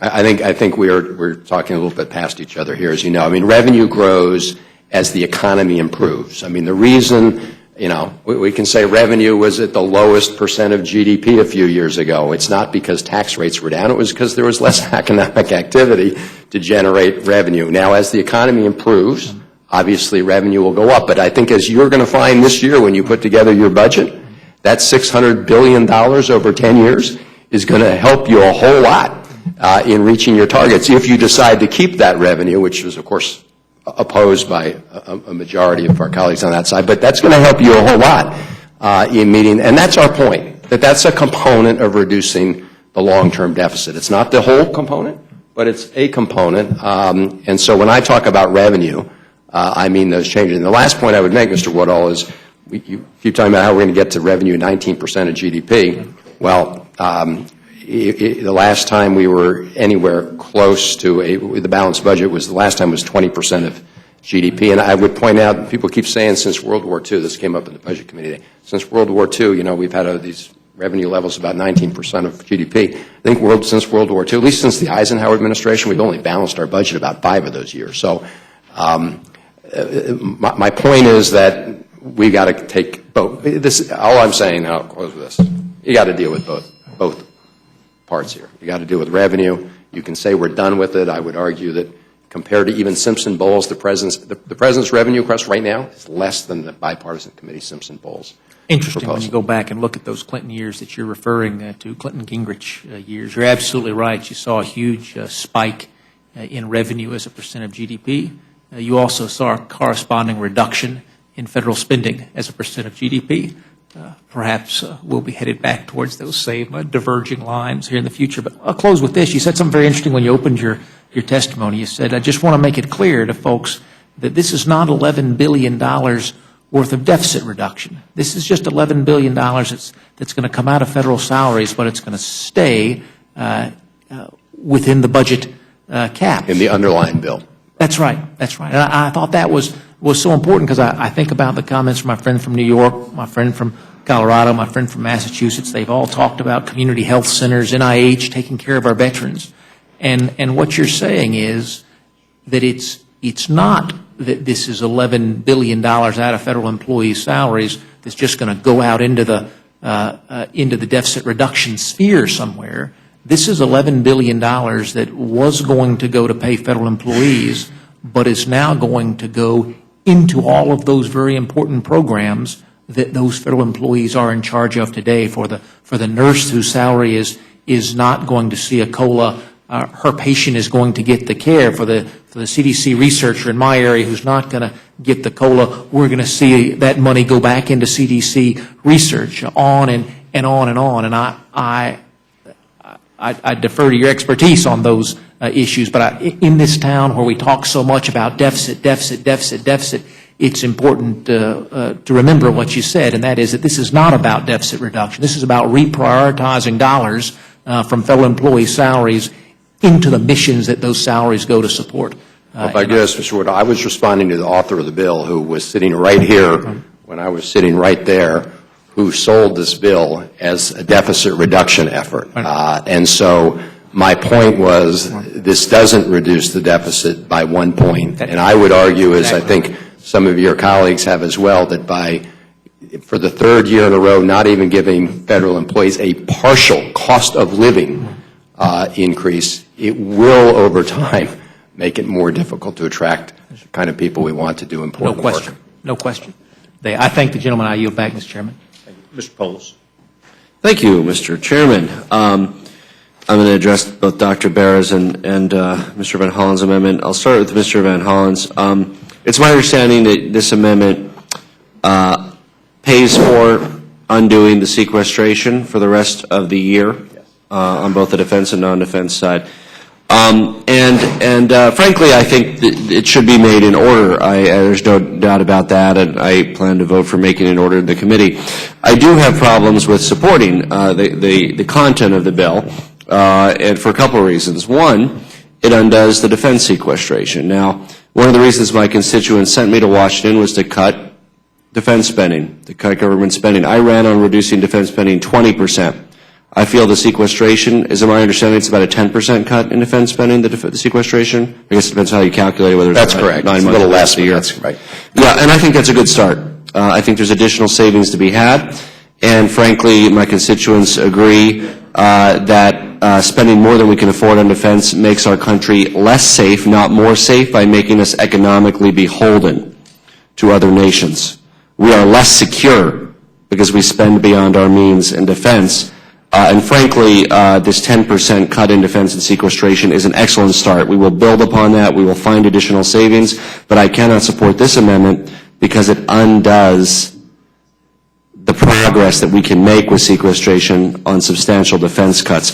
These individual items, I think, are important. I support agriculture savings, oil and gas subsidies. Again, I think comments have been made. These should go, in my opinion, in a deal towards reducing the deficit. I'd be happy to support these items. Mitt Romney supported eliminating oil and gas subsidies. You might recall in the second debate or first debate, he said, yes, they will probably have to go. So I think there can be strong support in getting rid of, I'm a strong supporter of getting rid of oil and gas subsidies. We need to do that in a deal. We also need to cut defense spending in a comprehensive deal. And I hope that we can cut it more than the 10% that will be a good start with sequestration. But look, if we get there the messy way, we get there. We got some revenue with that, revenue piece. We're going to get some savings with this piece. I hope, frankly, we can restore some of the sequestration cuts on the non-defense side, and we can add additional cuts on the defense side. Revenue, yes, get rid of oil and gas subsidies, entitlement reform, all of that. I've supported Simpson-Bowles, and I was glad to see that while it got 30-some votes last Congress, a test vote the other day had 70-some votes. So that approach has more support on both sides of the aisle this year than it did last year. Now, it's not a majority. Doesn't mean a final package will look exactly like that. But I think 10% cut in defense expenditures is an excellent start. I cannot support getting rid of those defense cuts. I want to, again, and I know that this is not your deficit solution deal. This is your sequestration avoidance deal. And I understand that I fully support the fact that people should be able to vote on that. I'd like to see people vote on that. I'm happy to go to my constituents and say I didn't vote for it because it undid the defense cuts, and I can't support that. I want to see, again, how we're all dancing around and doing this, and sequestration, not sequestration, pay cuts, not pay cuts. But from getting here to there on actually solving the issue and addressing the budget deficit, what's the next step forward, Mr. Van Hollen? What do you suggest that our committee does, that our body does? Do we need another super committee? I mean, how do we get there? I think you would acknowledge this doesn't get there while avoiding sequestration may be good. Obviously, this pay cut thing doesn't get there. I mean, there's nobody pretending it does who came here or somehow said that solves our budget deficit, and even the sponsor, regardless of its merits, and say that. What do we need to do, in your opinion, to get there? Where we all, I hope, on this committee and the institution know we need to go. Ms. Polis. Yes, and I'll be happy to ask the same question to all three if any of you would care to address it. So I'll be happy to go to Ms. Jackson-Lee. Yeah. I just want to put something in the record and just ask the chairman to have unanimous consent to put my statement in the record and to, again, ask for an open rule. Thank you very much. Without objection, I'm sorry, I should have agreed up front. All three of your written statements would be allowed in the record. And I would be happy to open to the after Van Hollen. If anybody else on the panel wants to address that, then I do something for Dr. Bear as well. Well, first of all, thanks for the question, Mr. Polis. If I could just make a quick comment on this sequestration, the defense part. I, too, think that if we were able to allow the Appropriations Committee to choose among defense priorities, that we could reduce defense spending further. The problem with the sequester, whether it's on the defense side or the non-defense side, in addition to the fact that we'll lose 750,000 jobs by the end of the year, is the indiscriminate, arbitrary nature of those cuts. And this proposal would only replace them for this year, and give then Congress time to work on the other issues you talked about. And that's also part of my answer to your broader question, which is if we can avoid, not replace the sequester, so we still get the benefit of the deficit reduction for this year. If we can replace the sequester for this year, then the House will mark up its budget. The Senate will mark up its budget. The Budget Control Act essentially has been controlling for the last 2 years, but the Budget Control Act, in terms of it sort of has come to an end, not in terms of the spending caps, but in terms of the current application for this year. That will then mean that the House has a budget plan, the Senate has a budget plan, and obviously, if you work through the regular order, you would try and reconcile those two approaches. Now, that effort will simply engage the same conversation we're having tonight about whether or not we're going to reach those deficit reduction targets. First of all, what's the path? What's the timing? And what's the combination of policies, revenue, and cuts that get us there? And so, as you indicated on the Democratic side, we've got to be prepared, as I thought the President indicated he was last night, to make some important reforms. But I also would argue that on our Republican colleague side, they have to be prepared to close some of those tax breaks that they were talking about, the Speaker talked about, not just for the purpose of rate reduction, but also, as Simpson-Bowles did, for the purpose of deficit reduction. And just two more quick follow-up points on that. I think my argument would be that, look, when we got the revenues that we got, the revenue piece with the over 400,000, that established a more favorable baseline with which to talk about additional revenue. I would argue that making this 10% defense cut is a much better baseline to then do additional defense cuts and actually get to the goal. And I want you to address that. The second part I agree with completely, of course, is that, yes, it would be better to do smartly designed cuts than across-the-board cuts. I no doubt about it. So I would be happy to replace the 10% defense cut sequestration with another 10% defense cut sequestration that got rid of some programs and held harmless others. There's no question I'd be happy to do that. But cutting across the board is far better than not cutting at all when it comes to excess government spending. So I think cutting across the board is a good start for defense if we can't agree on, again, same dollar amount, intelligently, so I'd be happy to support that. But that's not what this does. But again, what about the argument that moving that baseline, we're inching forward, okay, now, in a month, we'll be in a place where defense spending is 10% less, and we can talk about additional defense cuts after that, just like we got revenue and moved the ball forward, and now we can talk about additional revenue. Well, the issue, as you know, is that and the reason that the President said that he was not going to relieve the defense sequester unless we also relieve the non-defense sequester was because there are lots of people in this Congress who would like to only get rid of the would like to allow the non-defense sequester to take place, but relieve the defense sequester. In other words, the opposite of what you're saying. Sure. And so what we're talking about here is really an effort to achieve the same amount of deficit reduction that we would get for this year, to do it in a way that does a whole lot less damage to the economy, 750,000 jobs, and does it in a way that also, I would say, protects important investments and the kind of things Ms. Slaughter talked about in the litany of sort of damaging consequences.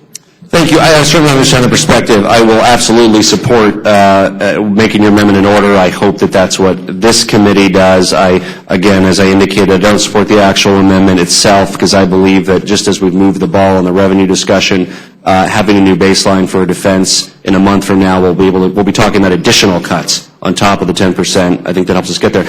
Dr. Barrow, my question for you is, and I think in looking at this bill, moving from this 40,000-foot issue, the 1,000-pound gorilla in the room, moving to the bill, the pay cut, federal pay freeze, congressional pay freeze bill. What I fear when I saw that bill is that it looked like it had almost some kind of political gamesmanship in it, because it had a way to kind of say, okay, you are somehow voting for your own pay raise. Even though that might not be the position of members of Congress, and we haven't had pay raises in many years, and it's never been controversial. You're voting for somehow your own pay raise because it's tied into the fate of federal employees. Do you see your amendment as a way of kind of just getting rid of that gamesmanship and letting our body do its work on a substantive basis on whether members of Congress should get raises and whether other federal employees should get raises? Well, thank you for the question, Mr. Polis. Yeah, I won't speculate on the motivation of the bill, but let's have a clean bill. There's no one in this body who thinks we should get a pay raise right now, so let's remove the possibility of members of Congress getting any pay increase, and let's have a clean vote on this. That's why we put forth this amendment. If I could just take it back to the 40,000 foot level, I'm just a humble freshman member of Congress who's been here for a few weeks, but I do know the people who voted for me and the people in my freshman class expect us to do something and expect us to work together in a big way. That is why last week I supported the Schrader Amendment to at least put forth the context of the Simpson-Bowles recommendations. It's big enough. It does address the budget issues that we have to address, and it gives us a framework to have a conversation. That's why I supported the no budget, no pay legislation that's now passed the Senate and has been signed and the President's signed. That does give us a context where we're going to get a budget. Now, I can almost guarantee right now we're going to have 3 different budgets, but let's have the ability to put that on the table. We're elected with one job in mind, to pass a budget that sets out what our priorities are, how we are going to be good stewards of the taxpayers' revenue, and how we're going to address these long-term issues. Sequestration is irresponsible. Nobody does their own budgeting in their own household by just saying we're going to cut across the board. You put everything on the table, you look at your priorities, the things that are absolutely essential, the things that you would like to do, and the things that are luxuries that in better times you could do, but that you can't do now. You don't, in your own household, just cut across the board. The sequestration, as it is currently written, and I was not part of the 112th Congress, is irresponsible. I am part of this Congress, and I would urge this body to take up a different approach. Thank you, Dr. Barrow. And I would just again appeal to the members of the committee. I think it's very important that this substantive bill, which, by the way, I support. I'm leaning towards supporting freezing federal pay. I likely will support that on the floor. I also certainly would support freezing member pay, and I'm very likely to support the bill. I feel that it trivializes the bill and lists commentators seeing political trickery, whether that was the motive or not, by somehow conflating these two issues. And I think it trivializes a very important discussion about appropriate pay. And obviously I agree with Mr. Hoyer, we can't freeze pay indefinitely. We can't be far below the private sector. I just think it's fine to freeze it for another 9 months, and I'm leaning towards supporting that. But again, I think that we can take the high road here by allowing Dr. Barrow's amendment and allowing everybody to know that this is not a game. We are having a serious discussion. I believe both will pass. I believe both will pass. And I believe both will pass with a bipartisan majority if the majority chooses to allow Dr. Barrow's amendment, which I would encourage them to do. And I yield back the balance of the time. Could I just respond to his comment, please? I'm sorry, did you have a question for the gentlewoman? I did. My first question I asked from if anybody else, I guess we didn't get to everybody on the panel. So if you had something on the question I asked, I would be wonderful if the chair would entertain that, since I yielded back my time. I was trying really to accommodate us moving on so the gentlewoman could leave. But I would like to comment, since the gentleman asked a broad-based question. First of all, I indicated that the amendment that I offered might have a steep mountain to climb, but it is by no means without substance and reason. And part of the reason is because I think, to answer your question, Mr. Polis, that we can't do a piecemeal in any budgeting process. I think Mr. Van Hollen, in the work that he's been doing on the Budget Committee with his chair, indicates that. And the representation of this amendment in its title, in this bill, is that it has to do with deficit reduction. My answer to the question as to whether or not Mr. Polis agrees with the underlying bill or not is that you don't get there through this process. Several things that you do that will undermine serving the American people. The talent that you lose, possibly, into the private sector. Some of the unique areas that include cybersecurity, as I indicated, judiciary, justice, homeland security, have to do with our security of the nation. The other point is that I think we have all agreed, we've had a discussion, Mr. Polis, on what innovation and growth does, and I'd much prefer us have a more deliberate aspect of dealing with, one, the budget and what we do with the deficit, than to introduce into the public domain that we do this by freezing salaries, every couple of months? Mr. Poles makes a point. The general public sentiment might be, outside of those who are in the public service, why shouldn't those fat cats get their salaries frozen?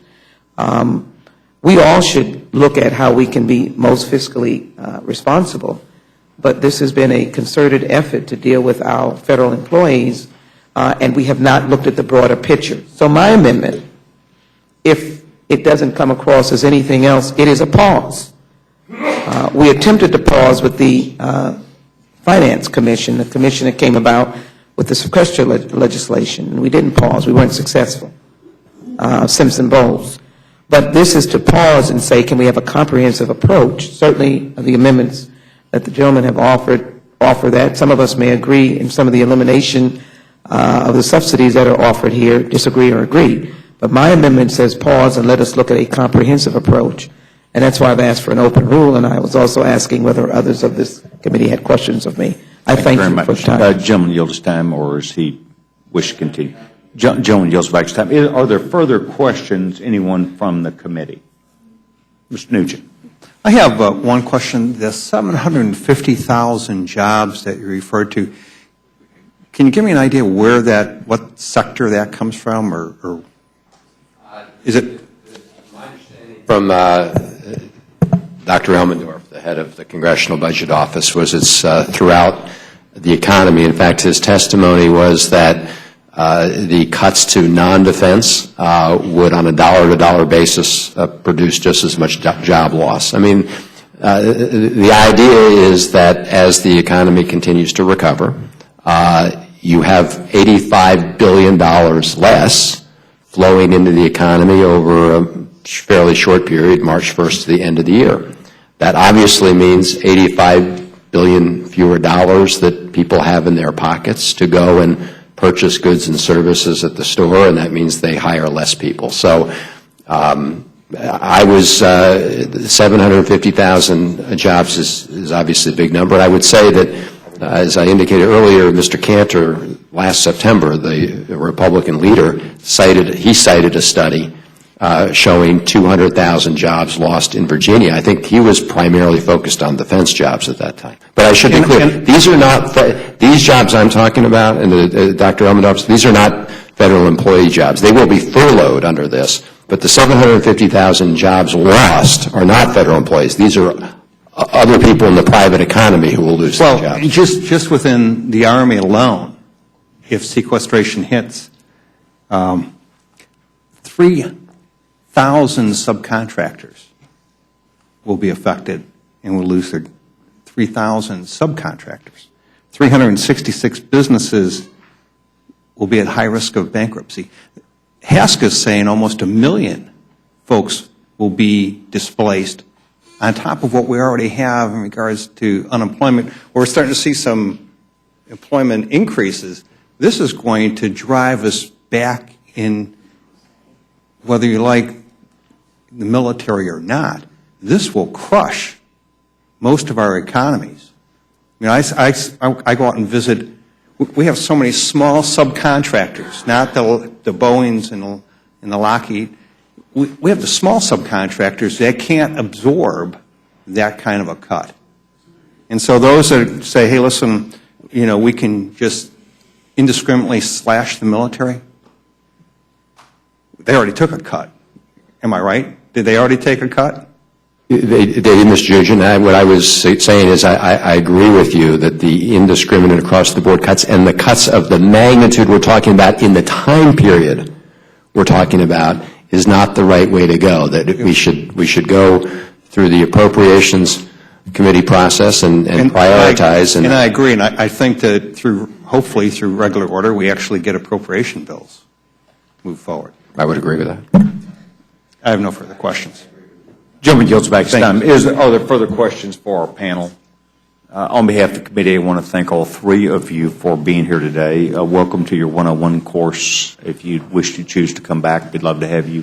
I want to thank the gentlewoman for taking time to come back. In fact, it is a committee rule that if you're going to give testimony, you need to stick around. I apologize for pulling you gentlemen back. For all three of you, Chris, yeah. Thank you very much. You're now excused. The first, this hearing is now closed.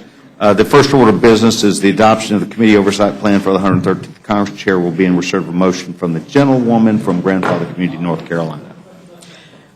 Thank you, Mr. Chairman. I move that the committee adopt the proposed oversight plan for the 113th Congress and authorize its transmission to the Committee on Oversight and Government Reform and House Administration in accordance with the rules of the House. The proposed oversight plan will continue to build on the work of the 112th Congress in various areas, including the implementation of new rules, budget process reform, and the adoption of new technologies in the House. The question is now on the motion. All those in favor signify by saying aye. Aye. All those opposed, no. The opinion of the chair, the ayes have the motion is agreed to without objection. The motion to reconsider is laid upon the table without objection. Committee staff is also urged to make perform changes to the oversight plan. Chair will now receive another motion from the gentlewoman on H.R. 273. Thank you, Mr. Chairman. I move the committee grant H.R. 273 to eliminate the 2013 statutory pay adjustment for federal employees, a closed rule. The rule provides 1 hour debate equally divided and controlled by the chair and ranking minority member of the Committee on Oversight and Government Reform. The rule waives all points of order against consideration of the bill. The rule provides that the bill shall be considered as read. The rule waives all points of order against provisions in the bill. The rule provides one motion to recommit. Section 2 of the rule provides that during any recess or adjournment of not more than 3 days, if, in the opinion of the Speaker, the public interest so warrants, then the Speaker or his designee, after consultation with the minority leader, may reconvene the House at time other than that previously appointed within the limits of Clause 4, Section 5, Article 1 of the Constitution, and notify members accordingly. Section 3 of the rule provides that it shall be in order at any time during the legislative day of February 15, 2013, for the Speaker to entertain motions that the House suspend the rules as though under Clause 1 of Rule 15 relating to a measure condemning the government of North Korea and its February 12, 2013 test of a nuclear device. Section 4 of the rule provides that on any legislative day during the period from February 16 through February 22, 2013, the journal of the proceedings of the previous day shall be considered as approved, and the chair may at any time declare the House adjourned to meet at a date and time within the limits of Clause 4, Section 5, Article 1 of the Constitution, to be announced by the chair and declaring the adjournment.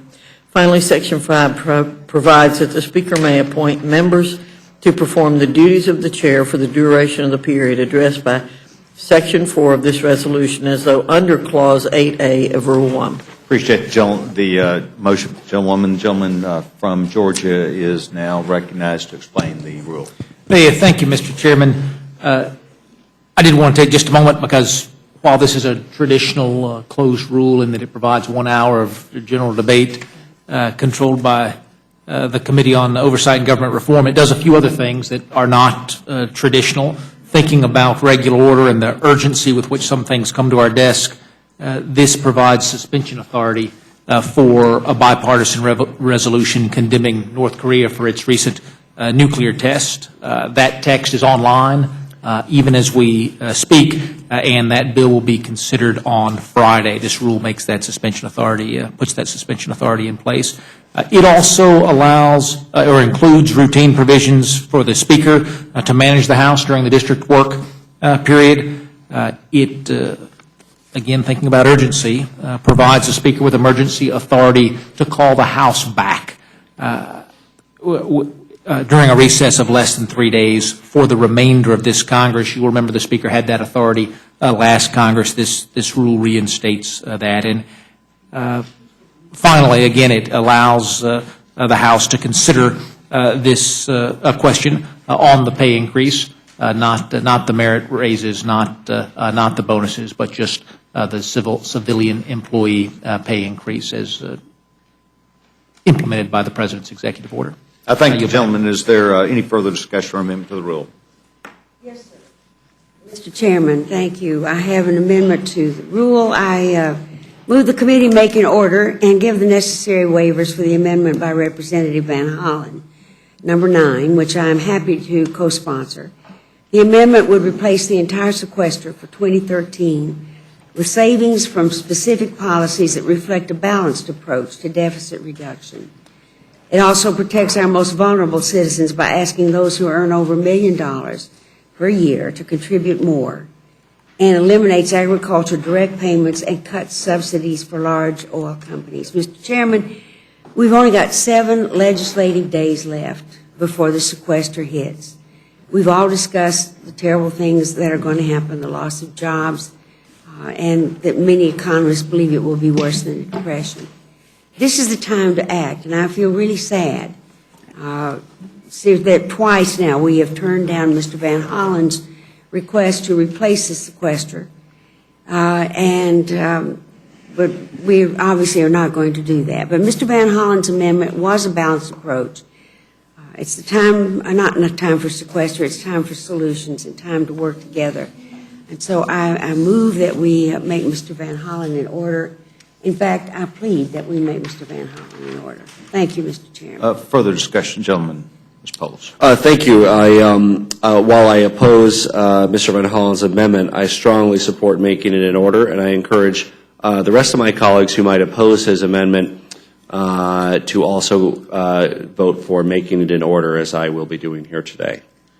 Thank you very much. Further discussion. Mr. Chairman, just gentleman's recognized. I oppose making it in order. The scope is so far outside of what we're doing. I just want to point out to my colleagues, knowing that urgency is the term of the day, we've expedited the Budget Committee process, hoping to bring our budget to the floor almost within 30 days from now. And I would hope that we would have the traditional process of allowing Mr. Van Hollen to offer absolutely any comprehensive package that he wants to offer at that time. So not making this amendment in order today certainly does not kill these ideas. They'll be back on the House floor within the next month. Well, days is too late. We only have 7 legislative days to stop the sequester. In addition to the 18 months that we've had to stop the sequester. That's the chair recognizes also it'd be a huge increase be a huge tax increase, as well as a very difficult thing for consumers who are already seeing gasoline prices double under President Obama's 4 years. I don't know what that impact would be, so I would recommend a no vote also. Those in favor of the Salt amendment will signify by saying aye. Aye. Those opposed, no. No. Roll call. Ms. Fox? No. Ms. Fox, no. Mr. Bishop? No. Mr. Bishop, no. Mr. Cole? No. Mr. Cole, no. Mr. Woodall? No. Mr. Woodall, no. Mr. Nugent? No. Mr. Nugent, no. Mr. Webster? Mr. Webster, no. Ms. Ross-Leighton? Mr. Burgess? No. Mr. Burgess, no. Ms. Slaughter? Aye. Ms. Slaughter, aye. Mr. McGovern? Aye. Mr. McGovern, aye. Mr. Hastings? Mr. Polis? Aye. Mr. Polis, aye. Mr. Chairman? No. Mr. Chairman, no. Clerk will report. 3 yeas, 8 nays. The motion is not agreed to. Is there further discussion or amendment? Gentlemen. Thank you, Mr. Chairman. I have an amendment to the rule. I move the committee grant H.R. 273 an open rule so that all members have the opportunity to offer amendments to the bill on the floor. Mr. Chairman, we're sitting here debating a bill that did not go through regular order. There was no oversight committee markup, no proper debate. We're actually the first to even consider the bill. Mr. Woodall passionately defended the closed process, which I think, quite frankly, is indefensible. There is no reason why a bill like this can't come to the floor under more, if not an open rule, under a more open process. So we should grant this an open rule so that there can be an open, honest debate on how to bring down our national debt and let the voices of members of both parties be heard. But we ought to reject this closed process that's becoming a pattern in this committee. I urge a yea vote in favor of my amendment. Further discussion? Chairman would urge a no vote on this. The 2-page bill is pretty apparent that people can understand the implications, and I believe we held substantial testimony today of several hours that we effectively do understand what this would be about. Mr. Chairman, if I just may respond to that, I mean, we heard from members of your own party that there are ways that this bill could be improved. And I think, given the fact that it didn't go through regular order, we ought to have that opportunity on the floor. So I thank the chairman. I do respect the gentleman's beliefs. Those in favor of the amendment by the gentleman will say aye. Aye. Those opposed? Ask for a roll call, Mr. Chairman. The voice vote is not agreed to. The gentleman, the clerk, would offer a voice vote. Ms. Fox? Board vote. No. Ms. Fox, no. Mr. Bishop?